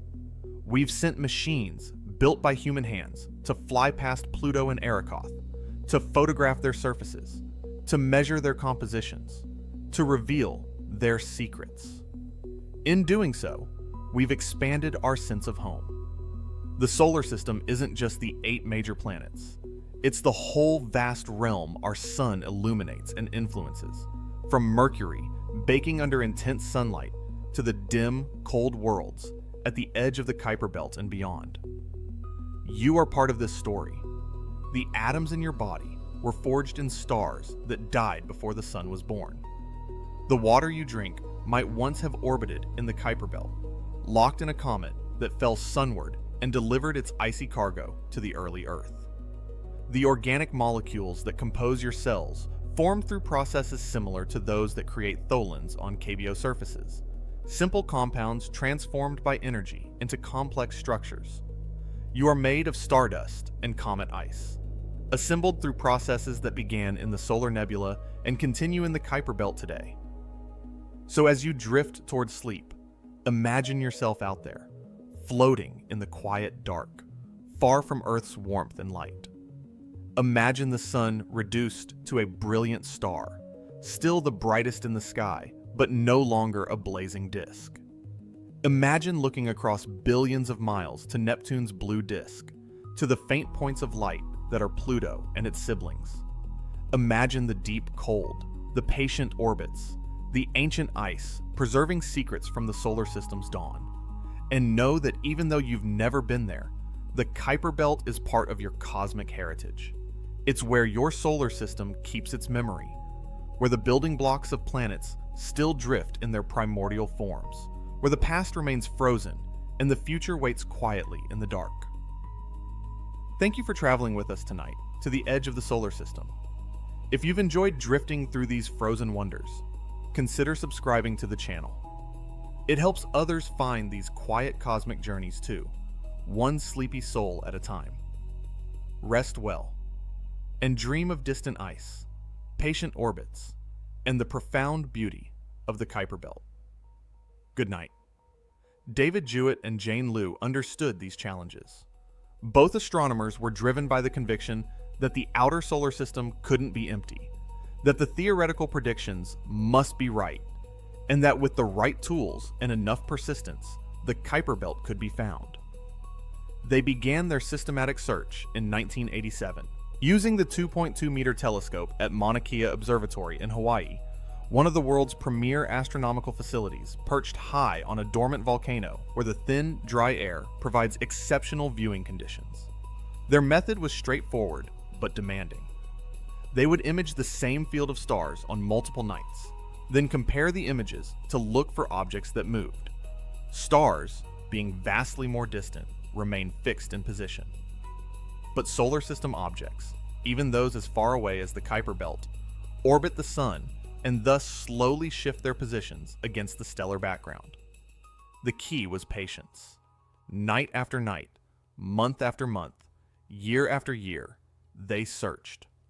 Most nights revealed nothing new, but they persisted.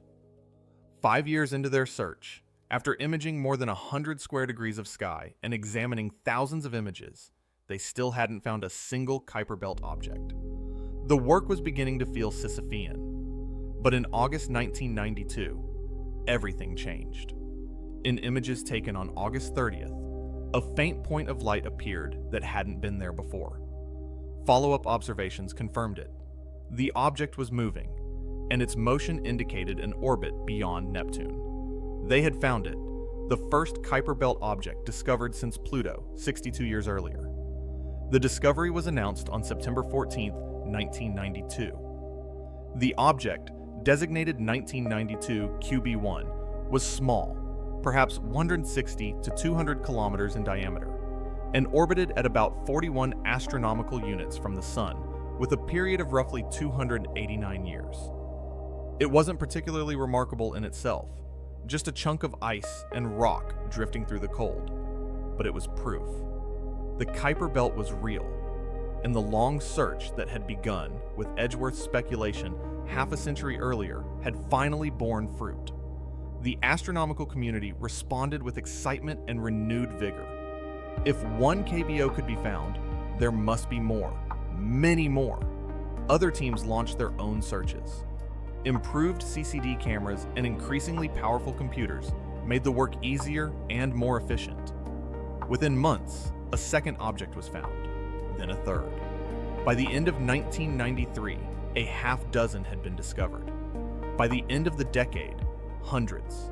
Today, more than 3,000 KBOs have been cataloged, with thousands more detected, but not yet fully characterized.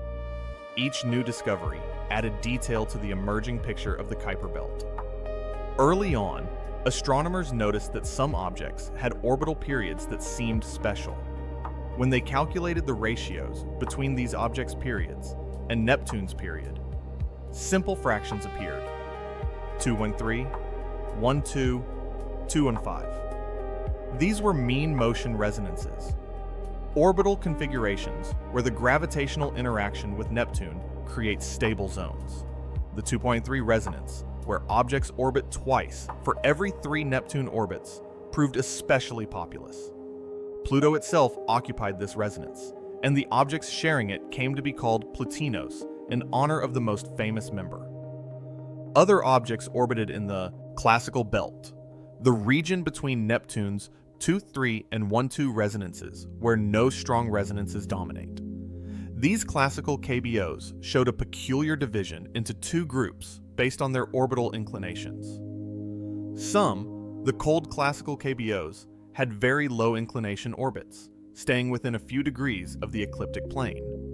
Others, the hot classical KBOs, had more tilted orbits, reaching inclinations of 20 or even 30 degrees.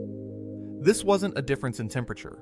Both populations existed at the same distances from the Sun and experienced the same frigid conditions, but a difference in orbital energy, specifically the energy associated with motion out of the ecliptic plane. Intriguingly, when astronomers measured the colors of these KBOs, a pattern emerged. The cold classical objects tended to be red, showing strong absorption at blue wavelengths and reflecting more light at red wavelengths. The hot classical objects were grayer, reflecting all colors more equally. This color difference suggested compositional differences. The red color came from tholins, those complex organic molecules created when simpler ices are irradiated over millions of years. The fact that one population was redder suggested it had been exposed to this processing longer or under different conditions, perhaps forming in a different part of the early solar system before being mixed with the other population. Further observations revealed another intriguing difference: binary frequency. In the cold classical belt, a remarkably high fraction of objects, perhaps 30% or more, exist as binary systems, 2 objects orbiting each other. Some of these binaries are quite wide, with the 2 components separated by thousands of kilometers, yet still gravitationally bound. In the hot classical population and the resonant populations, binaries are much less common. This difference in binary fraction provided another clue that the different populations had different origins or histories. The scattered disk, a population of objects with highly eccentric orbits extending far beyond the classical belt, emerged as another distinct group. These objects approached the Sun more closely than traditional KBOs, crossing Neptune's orbit or coming very near it. But their aphelia, their most distant points, can reach hundreds of astronomical units. The archetype of this population is Eris, discovered in 2005 at a distance of about 96 astronomical units, though its highly elliptical orbit brings it as close as 38 astronomical units at perihelion. Why do these objects have such eccentric orbits? The answer lies in close encounters with Neptune. An object on a nearly circular orbit that passes close to Neptune experiences a gravitational kick that can pump up its orbital eccentricity, stretching its orbit into an ellipse. If the timing is right, the object might be thrown into the scattered disk, a dynamically active region where further encounters with Neptune continue to evolve orbits over millions of years. Some scattered disk objects might eventually be ejected from the solar system entirely. Others might fall back inward, becoming Jupiter family comets. And a few might settle into more stable orbits in the classical belt or resonant regions. As the observational picture grew richer, theorists worked to make sense of it all. How did the different populations form? Why were some regions depleted while others remained populated? What was the Kuiper Belt like before Neptune migrated? Computer simulations, running thousands or millions of virtual solar systems forward through time, began to provide answers. These simulations showed that planetary migration could naturally create the observed structure, capturing objects into resonances, scattering others into the scattered disk, and preserving a cold classical population relatively undisturbed. The pieces were falling into place. Then in 1980, Uruguayan astronomer Julio Fernandez published a detailed analysis showing that a comet belt between 35 and 50 astronomical units would be required to account for the observed number of short-period comets. The Oort cloud alone, that vast spherical reservoir of comets surrounding the solar system at distances of tens of thousands of astronomical units, couldn't explain them. The orbital characteristics were wrong. Short-period comets moved in the same direction as the planets and stayed close to the ecliptic plane. They had to come from somewhere closer, somewhere that shared the solar system's rotational motion. The case for the belt was growing stronger. Fernandez's work was prescient. By carefully modeling the orbits of known short-period comets and working backward, he demonstrated that a reservoir of icy objects in the trans-Neptunian region could supply the observed flux of comets into the inner solar system. His calculations showed that gravitational perturbations from Neptune would occasionally nudge objects from this reservoir onto sun-crossing orbits.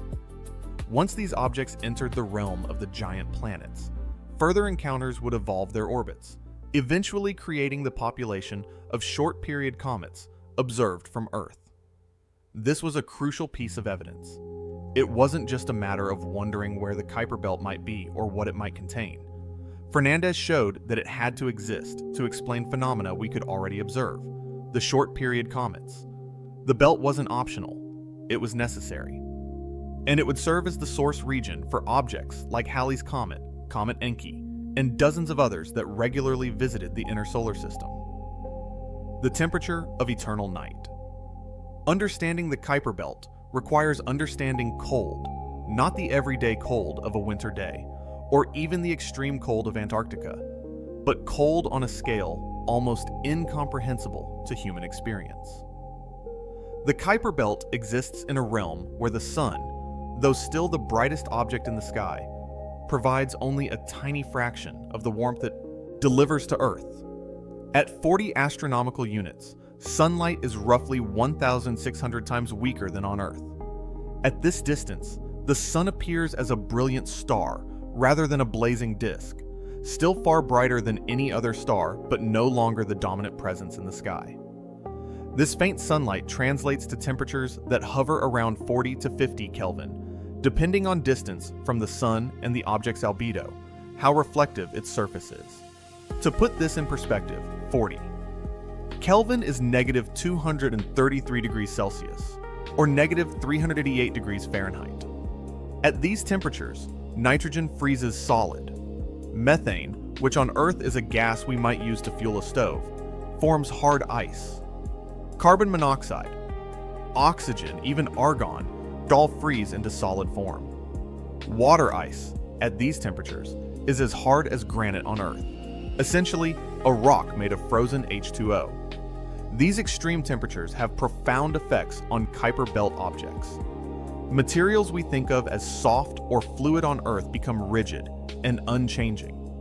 Water ice can support towering mountains, as seen on Pluto. Nitrogen ice, though softer than water ice, still flows more like a glacier than a liquid, taking millions of years to convect and renew surfaces. Chemical reactions slow to a crawl. Molecular motion nearly ceases, and change happens on geological, rather than human, timescales. Yet even at these frigid temperatures, some processes continue. Radiation from space, cosmic rays, and solar ultraviolet light slowly alters surface materials. Simple molecules are broken apart. Their fragments recombine into more complex structures, creating tholins and other organic compounds. Impact cratering, though rare, continues to reshape surfaces over billions of years. And on the largest objects, internal heat from radioactive decay can drive geological activity, melting ice deep underground and creating subsurface oceans insulated from the cold above. The cold also affects how we study these objects. Thermal emission, the infrared radiation that warm objects emit, is extremely weak for KBOs. This makes it difficult to measure their temperatures directly or estimate their sizes from infrared observations alone. Instead, astronomers must rely on reflected sunlight, using the object's brightness and color to infer its size, albedo, and composition. This introduces uncertainties. An object might appear faint because it's small, or because it's large, but very dark. Another consequence of the cold is atmospheric behavior. Some large KBOs, like Pluto, have thin atmospheres composed of sublimating surface ices, but the balance between sublimation and condensation is delicate. When Pluto is near aphelion, its most distant point from the Sun, temperatures drop enough that much of the atmosphere freezes out, falling as frost onto the surface. When it's near perihelion, closer to the Sun, sublimation increases and the atmosphere thickens. This creates seasonal cycles on timescales of centuries, as Pluto's 248-year orbit carries it. Between these extremes, for smaller KBOs, atmospheric retention is even more challenging. Low gravity means that gas molecules, if they sublimate from the surface, can easily reach escape velocity and drift away into space. Over geological time, this leads to a gradual loss of volatiles from smaller objects, leaving behind more refractory, less volatile materials. This might explain why some KBOs appear gray rather than red. They've lost their volatile ices and now expose rockier material at the surface. The cold of the Kuiper Belt preserves. That's perhaps its most important scientific aspect. At room temperature on Earth, organic molecules break down relatively quickly. Proteins denature, DNA degrades, complex structures fall apart. But in the deep freeze of the Kuiper Belt, these processes essentially stop. Materials can persist for billions of years, essentially unchanged. This makes KBOs incredibly valuable scientifically. They're frozen time capsules from the solar system's formation, preserving isotopic ratios, mineral structures, and chemical compositions that have been erased elsewhere by heat, pressure, and geological activity. When scientists analyze meteorites that fall to Earth, they find various degrees of alteration. Some, the most primitive carbonaceous chondrites, show relatively little alteration and are thought to come from asteroids that experienced minimal heating. These are valuable because they preserve materials from the early solar system. But even these meteorites have been somewhat altered, warmed by the sun during their time in the asteroid belt, perhaps heated by short-lived radioactive isotopes when they first formed. KBOs, by contrast, have been refrigerated for 4.6 billion years at temperatures that suppress almost all chemical and physical changes. They're the most primitive materials we know of in the solar system. This preservation extends beyond bulk chemistry to subtle details. Isotope ratios, the relative abundances of different forms of the same element, can reveal where and when an object formed. For instance, the ratio of deuterium, heavy hydrogen, to normal hydrogen in water ice depends on temperature during formation. Warmer formation environments produce different DH ratios than colder ones. By measuring these ratios in Kuiper Belt comets, we can constrain the temperature conditions in different parts of the early solar nebula. Similarly, the crystalline structure of ice can provide information about formation and history. Water ice comes in several forms: crystalline ice, where molecules are arranged in ordered lattices, and amorphous ice, where molecules are jumbled randomly. On Earth, ice is almost always crystalline because the ordered structure is energetically favorable at temperatures we experience. But in the coldest regions of space, amorphous ice can form when water vapor condenses directly onto cold surfaces. Over time, cosmic ray radiation converts crystalline ice to amorphous ice. So, finding crystalline ice on a KBO's surface suggests the ice has been refreshed somehow, perhaps by cryovolcanism, or impacts exposing subsurface materials. The interplay between temperature, composition, and physical state creates complex behaviors, even in the deep freeze. Pluto's nitrogen ice glacier, Sputnik Planitia, convex because temperature variations of just a few degrees are enough to change nitrogen ice's density slightly. Warmer ice at the base of the glacier becomes less dense and rises, while cooler surface ice sinks. This circulation, powered by the tiny heat flux from Pluto's interior, is enough to resurface Sputnik Planitia every few 100,000 years, despite temperatures around 40 Kelvin. Understanding the thermal environment of the Kuiper Belt also helps us understand the object's interiors. While surfaces are in equilibrium with sunlight and space, maintaining temperatures around 40 to 50 Kelvin, interiors are different. They're insulated from space by overlying ice and rock, and they may harbor residual heat from several sources. Radioactive decay of long-lived isotopes like potassium-40, thorium-232, and uranium-238 continues to release energy, albeit at a slowly decreasing rate as these isotopes decay away. For small objects, this heat radiates into space faster than it's produced, so interiors gradually cool toward equilibrium with the surface. But for larger objects, particularly dwarf planets, the heat can accumulate. A large spherical body has a small surface area relative to its volume, so heat escapes slowly. If the object is large enough and contains enough radioactive material, the interior can remain warm enough for liquid water to exist, even billions of years after formation. Pluto might harbor such a subsurface ocean, a layer of liquid water perhaps 100 to 200 kilometers beneath its icy shell, kept liquid by radioactive heating and insulated from space by the thick ice above. If so, this ocean could persist for billions of years more, gradually thinning as heat production declines, but never quite freezing completely. Other large KBOs, Eris, Makemake, Haumea, might have similar oceans, hidden liquid water in one of the coldest regions of the solar system. The existence of these potential oceans has profound implications. Liquid water is essential for life as we know it. It's a solvent in which organic chemistry can proceed, a medium for transporting nutrients and wastes, a buffer against temperature extremes. If liquid water exists beneath the ice shells of Kuiper Belt dwarf planets, and if organic molecules are present as they certainly are on the surfaces, then the basic ingredients for life might be there. We have no evidence that life exists in these hidden oceans, and the energy sources available are far more limited than those on Earth or even those in Jupiter's moon Europa. But the possibility can't be dismissed. In the coldest, darkest corners of our solar system, life might find a way. This raises fascinating questions for astrobiology. If the Kuiper Belt can harbor liquid water, what about debris disks around other stars? These disks, analogous to our Kuiper Belt, orbit distant stars at similar relative distances. If they contain large icy bodies, and if those bodies have radioactive isotopes to generate internal heat, they too might harbor subsurface oceans.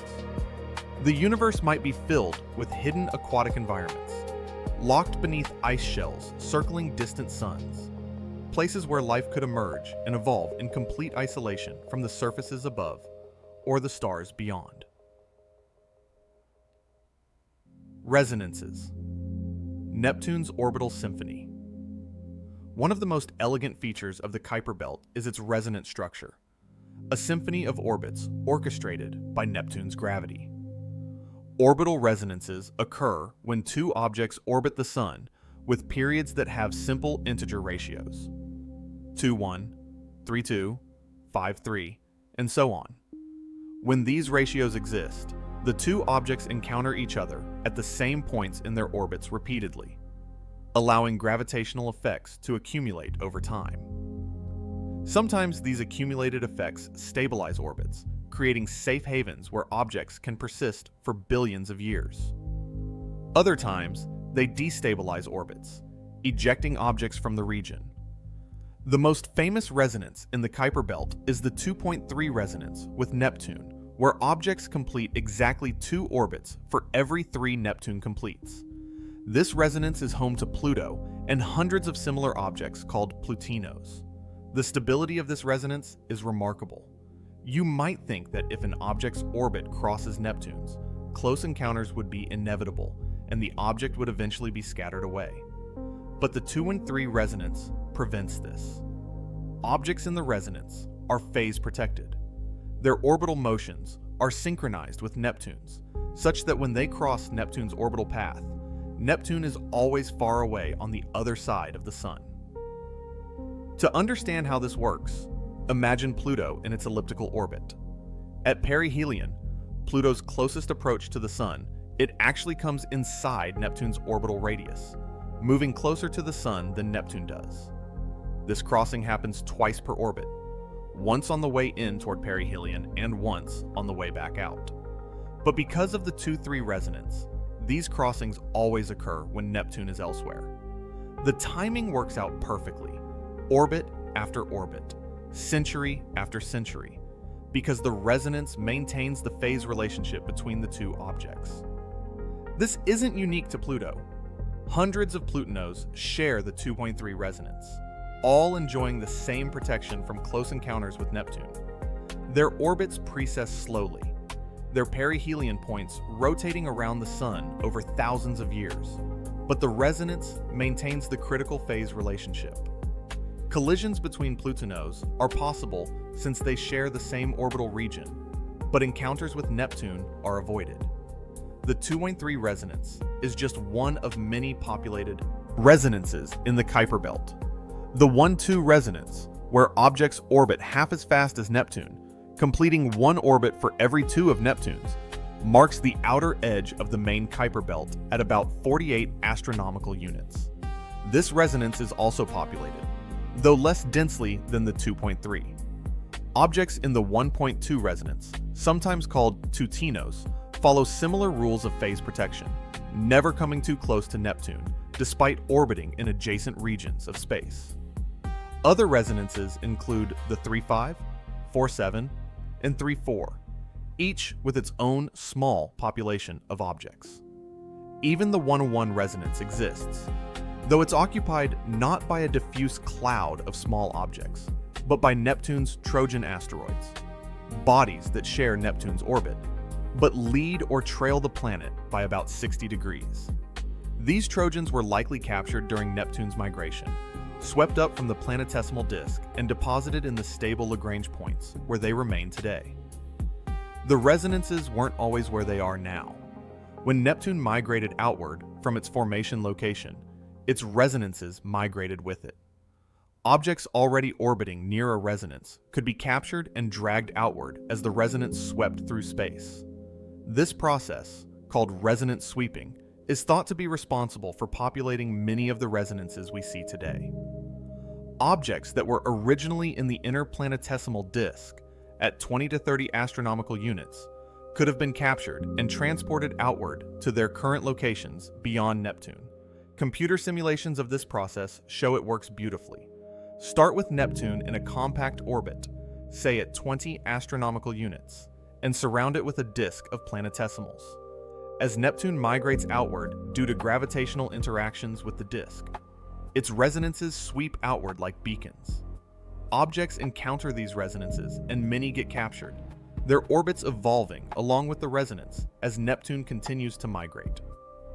By the time Neptune reaches its current position at 30 astronomical units, its resonances have swept through a large region of space, capturing objects along the way. This mechanism explains the existence of the Plutinos and other resonant populations. It also explains some of their orbital properties.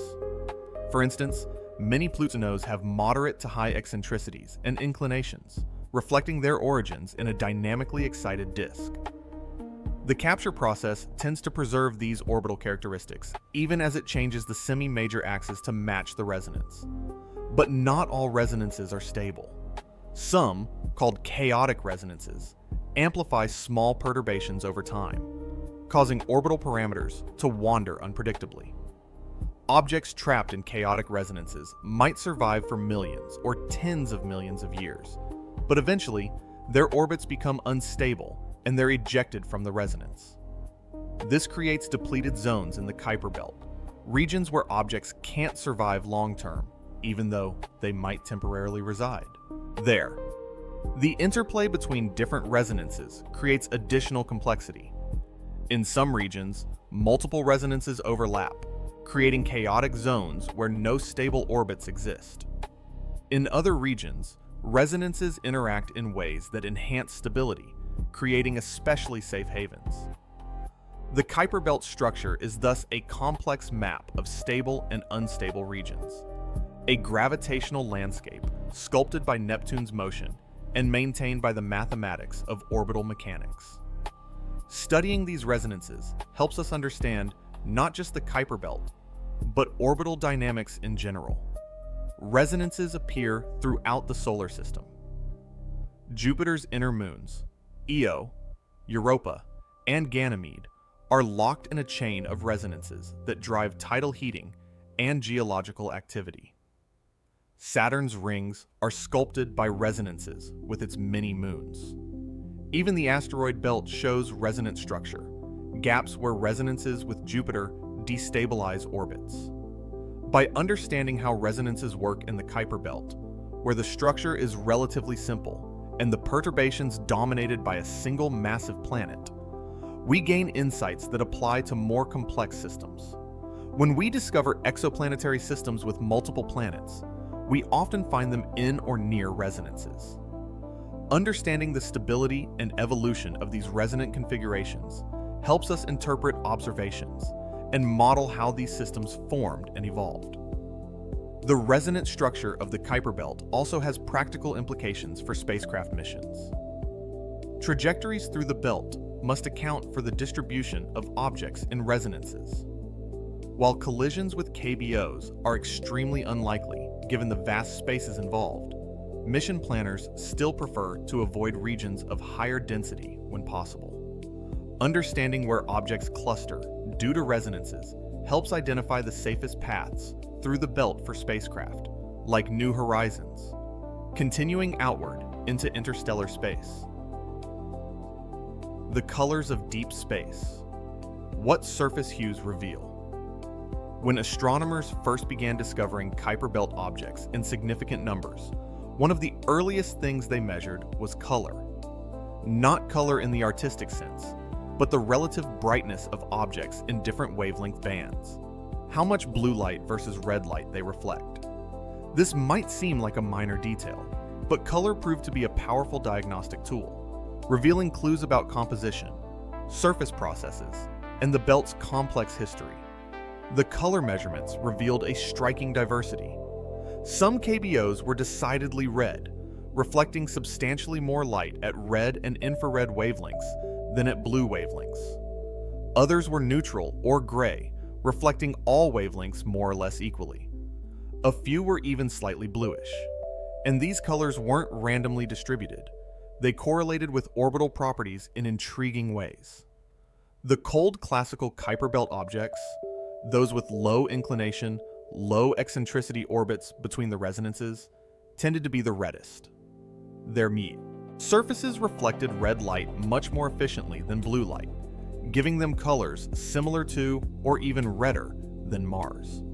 By contrast, objects in other dynamical populations, the hot classical objects, the Plutinos, the scattered disk members, showed a wider range of colors. Some were red, some gray, and the average color was less extreme than the cold classical population. What causes these color differences? The answer lies in surface chemistry and the effects of space weathering. Fresh ice, whether water ice, methane ice, or nitrogen ice, is generally white or slightly bluish, reflecting all wavelengths fairly uniformly. But when exposed to cosmic rays and solar ultraviolet radiation, the chemistry changes. Simple molecules are broken apart by the energetic radiation. The freed atoms and molecular fragments recombine into more complex structures, particularly carbon-rich organic molecules called tholins. Tholins are not a single compound, but a family of complex organics, ranging from simple hydrocarbons to elaborate ring structures and long chains.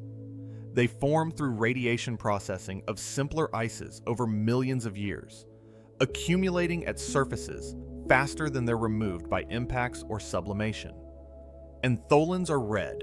They absorb blue light strongly while reflecting red and infrared light, giving processed surfaces a characteristic reddish-brown color. The reddest Kuiper Belt objects, therefore, are those whose surfaces have been most thoroughly processed by radiation. This processing requires time, millions to billions of years, for a substantial layer of tholins to accumulate. It also requires that the surface remain relatively undisturbed. If impacts frequently excavate fresh ice from below, or if active resurfacing through cryovolcanism or sublimation/redeposition renews the surface, tholins won't accumulate, and the surface will remain gray. The correlation between color and orbit provides evidence for the different populations' origins. The cold classical KBOs, being uniformly red, likely formed in place and have experienced minimal collisional evolution. Their surfaces are ancient, perhaps preserving processed material from billions of years of radiation exposure. The hot classical and resonant populations, showing more varied colors, may have more diverse origins, or more active collisional histories that have mixed fresh and processed materials. But color can also provide compositional clues. Methane ice, when exposed to ultraviolet radiation, produces different tholins than water ice or nitrogen ice under the same conditions. By analyzing the detailed spectrum of reflected light, not just broad color, but the specific wavelengths where absorption features appear, astronomers can identify specific molecules on KBO surfaces. Methane shows characteristic absorption bands in the infrared. Water ice has its own signature. Carbon dioxide, if present, produces distinct features. By combining broad color measurements with high-resolution spectroscopy, we build up a picture of what these surfaces are made of. Pluto's surface, studied in detail by New Horizons, shows all these processes at work. The bright nitrogen ice plains of Sputnik Planitia are relatively neutral in color, dominated by fresh ices that haven't been processed for long. But Pluto's equatorial regions, covered in darker ancient terrain, are distinctly reddish due to tholin accumulation. Charon shows a similar pattern, with a dark, reddish polar cap that may represent tholins created from methane that escaped Pluto's atmosphere and condensed on Charon's cold surface. The study of KBO colors also connects to studies of other small bodies in the solar system. Some asteroids in the outer main belt, particularly D-type asteroids, show colors similar to red KBOs. This similarity suggests they might be captured KBOs, objects originally from the trans-Neptunian region that were scattered inward during the planetary migration and captured by gravitational interactions with Jupiter. If confirmed, this would mean pieces of the Kuiper Belt reside much closer to us than we might expect, accessible for study and even potential sample return missions. The irregular satellites of the giant planets, moons on retrograde or highly inclined orbits around Jupiter, Saturn, Uranus, and Neptune, also show color similarities to KBOs. These satellites are thought to be captured planetesimals from the early solar system, swept up during the period of planetary migration and instability. Their colors support this idea. They look like KBOs because they are KBOs, or at least were before being captured. Color measurements continue to improve as instruments become more sensitive and techniques more sophisticated. The James Webb Space Telescope, with its powerful infrared capabilities, can measure KBO colors and spectra with unprecedented precision, detecting subtle features that reveal minor compositional components or atmospheric constituents. Ground-based telescopes equipped with adaptive optics can now resolve larger KBOs into disks rather than points, allowing color mapping of different surface regions. These spatial color variations reveal surface geology. On Pluto, for instance, New Horizons mapped color across the entire surface, showing bright white nitrogen ice in Sputnik Planitia, dark reddish-brown tholins in the equatorial Cthulhu region, and various intermediate shades elsewhere. Each color region represents different surface ages, different compositions, or different geological processes. Similar mapping of other large KBOs would reveal whether they too have geologically diverse surfaces, or whether they're more uniform. Binary KBOs offer another interesting color challenge. In some cases, both components of a binary system have similar colors, suggesting they form together or from the same parent body. In other cases, the components have different colors, hinting at capture scenarios where two independently formed objects happen to encounter each other and become gravitationally bound. The color similarity or difference thus provides clues about binary formation mechanisms. The seasonal evolution of KBO colors might also be detectable.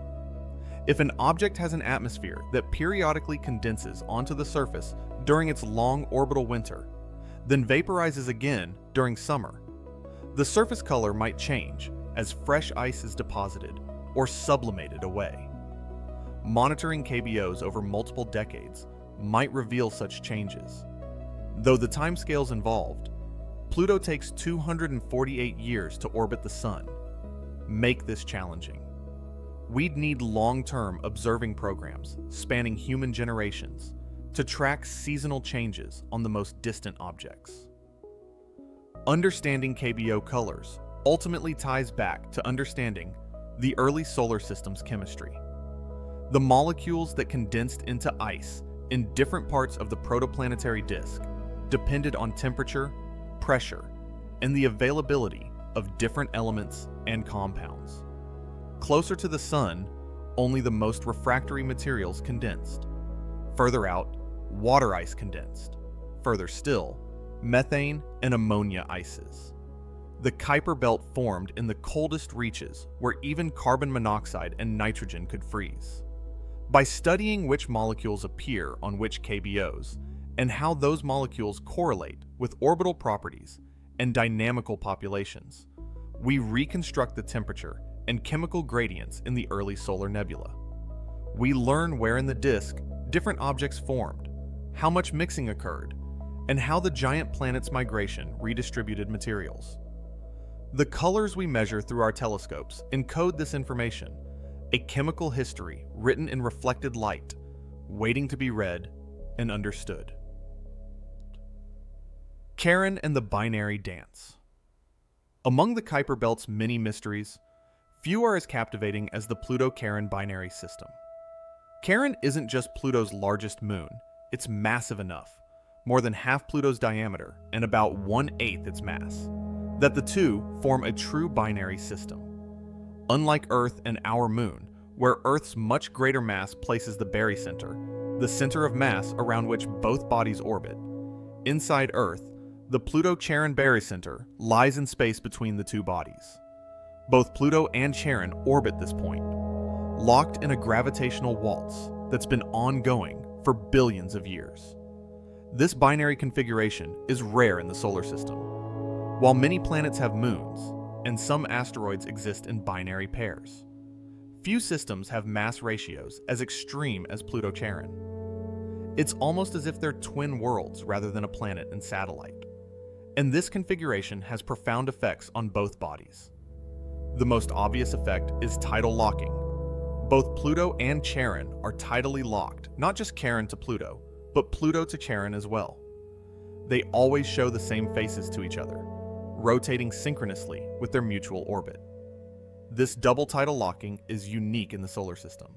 Earth's moon is tidally locked to Earth, but Earth rotates much faster than the moon orbits, so we see the moon from different angles throughout the month. For Pluto and Charon, the rotation periods and orbital period are all the same, 6.4 days. From Pluto's surface, Charon appears to hover in the same spot in the sky, never rising or setting. From Charon, Pluto does the same. How did this configuration come to be? The leading theory proposes a giant impact early in the solar system's history. A large Kuiper Belt object, perhaps half Pluto's mass or more, collided with proto-Pluto at moderate velocity. The impact was violent enough to melt and vaporize significant amounts of material from both bodies, creating a disk of debris around Pluto. Within this disk, material coalesced to form Charon, much as Earth's moon is thought to have formed from debris created by a giant impact with proto-Earth. This formation scenario explains several features of the Pluto-Charon system. The two bodies have similar densities and surface compositions, consistent with formation from the same pool of materials. Charon's orbit is circular and equatorial, lying precisely in Pluto's equatorial plane, as expected if it formed from a disk of debris. And the system's total angular momentum, its rotational and orbital energy, matches what you'd expect from a giant impact that sheared off material rather than a capture scenario. The impact might also explain some of Pluto's other moons. Pluto has 4 smaller moons: Styx, Nix, Kerberos, and Hydra, all much tinier than Charon, but still significant. These moons orbit beyond Charon in remarkably circular, coplanar orbits, all lying in the same plane as Charon, and all orbiting in the same direction. They might be additional fragments from the giant impact, small pieces of debris that coalesced independently, rather than accreting onto Charon. These small moons have unusual properties. Unlike most moons in the solar system, which are tidally locked to their parent bodies and rotate synchronously, Pluto's small moons tumble chaotically. Their rotation axes precess wildly, their rotation rates vary, and their orientations change unpredictably. This chaotic rotation results from the combined gravitational influence of Pluto and Charon, which creates a complex, changing gravitational field that the small moons orbit within. Charon itself, as revealed by New Horizons, is a geologically fascinating world. Its northern hemisphere is dark and reddish, while the rest of its surface is brighter and grayer. This dark polar cap, informally called Mordor Macula, is thought to form through an unusual process. Methane escaping from Pluto's atmosphere is cold enough to freeze onto Charon's even colder polar region. Once there, solar radiation breaks the methane down into heavier hydrocarbons and tholins, creating the dark reddish material we observe. Why does this happen only at Charon's pole? The answer lies in temperature and geometry. Charon's rotation axis is highly tilted, giving it extreme seasons. During winter, the pole remains in darkness for decades, allowing temperatures to drop low enough for methane to freeze out. When the pole finally rotates into sunlight, the accumulated methane is irradiated and processed. The tholins produced are stable and don't sublimate away, so they accumulate over millions of years, creating a permanent dark cap. Charon's equatorial and mid-latitude regions tell a different story. Here, New Horizons found extensive systems of chasms and cliffs, some stretching thousands of miles and reaching depths 4 times greater than the Grand Canyon. These features are tectonic, formed not by impacts or erosion, but by fracturing of Charon's surface as its interior evolved. The leading explanation involves a subsurface ocean. If Charon formed from hot debris after a giant impact, it would have started with a warm interior. Early on, radioactive decay would have provided additional heat. This heating might have melted a layer of water ice deep inside Charon, creating a global subsurface ocean. But over billions of years, this ocean would have cooled and frozen. As water transitions from liquid to ice, it expands, increasing in volume by about 9%. This expansion would have pushed outward on Charon's crust, fracturing it and creating the enormous canyon systems we observe. The freezing likely didn't happen all at once. Instead, the ocean froze gradually from the bottom up and perhaps from the top down, over hundreds of millions or even billions of years. As different regions froze, different stress patterns developed. creating the complex network of faults and fractures mapped by New Horizons. Today, Charon likely has no remaining liquid ocean. Its interior is probably frozen solid. But the geological scars of that ancient ocean remain, etched into the surface for us to study. The Pluto-Charon system isn't unique in the Kuiper Belt, though it's the most dramatic example we know.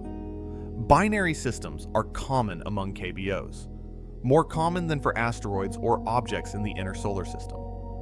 Estimates suggest that perhaps 10 to 30% of KBOs exist in binary or multiple systems. Some are nearly equal mass pairs, like Pluto-Charon. Others are more hierarchical, with a larger primary and a much smaller secondary. The high frequency of binaries provides clues about formation mechanisms. Capture of one KBO by another is difficult in the low-density, low-velocity environment of the Kuiper Belt. For two objects to become gravitationally bound through a simple encounter, they need to dissipate energy somehow. In a three-body encounter, where two objects meet in the presence of a third, the third body can absorb energy, allowing the other two to become bound. But these encounters are rare. An alternative mechanism involves formation from the same collapsing cloud of material. If the streaming instability that forms planetesimals creates uneven density distributions, binary systems might form directly as two separate clumps within the same collapsing cloud. Computer simulations show this can happen, particularly if the collapsing cloud has significant angular momentum. The resulting binaries would have similar compositions as Pluto and Charon do, and would naturally orbit in circular, coplanar paths. Some binaries may have formed through the disruption of larger objects. A large parent body struck by another KBO might fracture into pieces that remain gravitationally bound, forming a binary or even multiple system. The Haumea collisional family might include examples of this process, though Haumea itself has two moons rather than being a binary in the strict sense. Binary systems are valuable for several reasons. First, their mutual orbits allow precise mass determinations. By measuring the orbital period and separation, we can calculate the system's total mass using Kepler's laws. If we can also determine the size of each component, we can then calculate densities, which constrain composition. Many of our best density estimates for KBOs come from binary systems. Second, binaries provide information about formation and evolution. The orbital parameters, eccentricity, inclination of the mutual orbit, and component mass ratios all encode information about how the binary formed. Circular orbits suggest gentle formation through co-accretion or dissipative capture. Eccentric orbits might indicate formation through collisional processes or dynamical capture. Third, binary systems can reveal tidal evolution. If the components are close enough, tidal forces raised by each body on the other will dissipate energy and gradually evolve the orbit. This can lead to tidal locking, orbital circularization, and even eventual merger if the tidal evolution continues long enough. By studying the current orbital configurations of KBO binaries and their physical properties, we can constrain how tidal evolution has affected them and estimate timescales for these processes. The Pluto-Charon system exemplifies these benefits. Its well-determined masses, densities, and orbital properties have made it the best characterized binary in the Kuiper Belt. New Horizons' detailed observations have revealed the geological consequences of this binary configuration, from tidal heating to tidal locking to the transfer of atmospheric material from one body to another. It serves as a template for understanding other KBO binaries, most of which remain unresolved points of light in our telescopes, but which likely harbor similar complexities. Nabbed.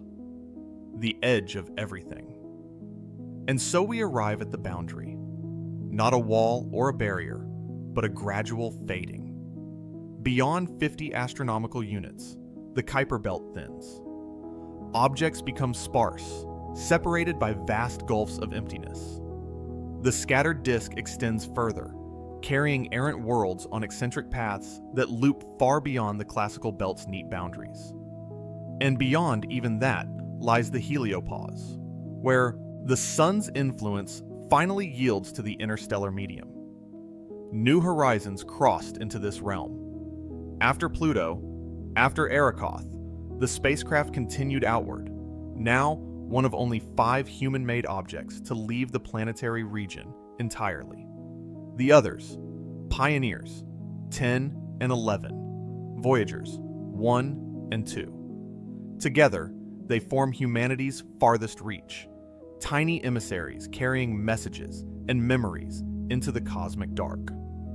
As New Horizons travels outward at over 30,000 miles per hour, every year it puts another 300 million miles between itself and the sun.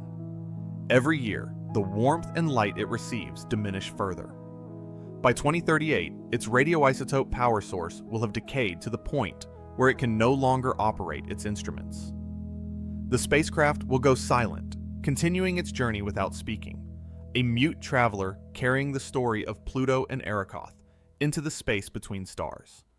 But even in silence, it will travel. In about 20,000 years, New Horizons will pass near another star system. In millions of years, it will wander the galaxy, a tiny fragment of metal and silicon carrying images of Earth, recordings of human voices, and the memory of worlds at the solar system's edge. We learned something profound from the Kuiper Belt. We learned that the solar system doesn't end with neat boundaries. It fades gradually, from planets to dwarf planets to planetesimals, to comets to scattered pebbles of ice drifting in the dark. We learned that geological activity isn't limited to warm worlds close to stars. Even at nearly absolute zero, worlds can convect and flow, fracture and renew, harbor hidden oceans beneath miles of ice. We learned that formation can be gentle, that planets don't always come from violence and catastrophe, but sometimes from the patient accumulation of particles drifting together in clouds. We learned that the past is preserved in the cold, that ancient materials can survive unchanged for billions of years, waiting to tell their stories. And perhaps most importantly, we learned to expect the unexpected. Every prediction about Pluto was wrong. We expected dead, cratered ice balls. We found active geology and flowing glaciers. We expected simple, primitive compositions. We found complex chemistry and layered atmospheres. We expected a frozen relic. We found a beating heart. This is the gift of exploration. Not just answering questions, but discovering we'd been asking the wrong questions all along. Not just filling in blank spots on maps, but redrawing the maps entirely. The Kuiper Belt is still largely unexplored. New Horizons visited 2 objects out of hundreds of thousands. The rest wait in the dark, each with its own story, its own geological history, its own secrets. Some may harbor active cryovolcanoes. Others might have rings or moons or compositions we've never imagined.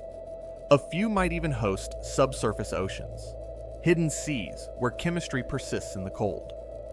Future missions will return. Already, planetary scientists are proposing new concepts.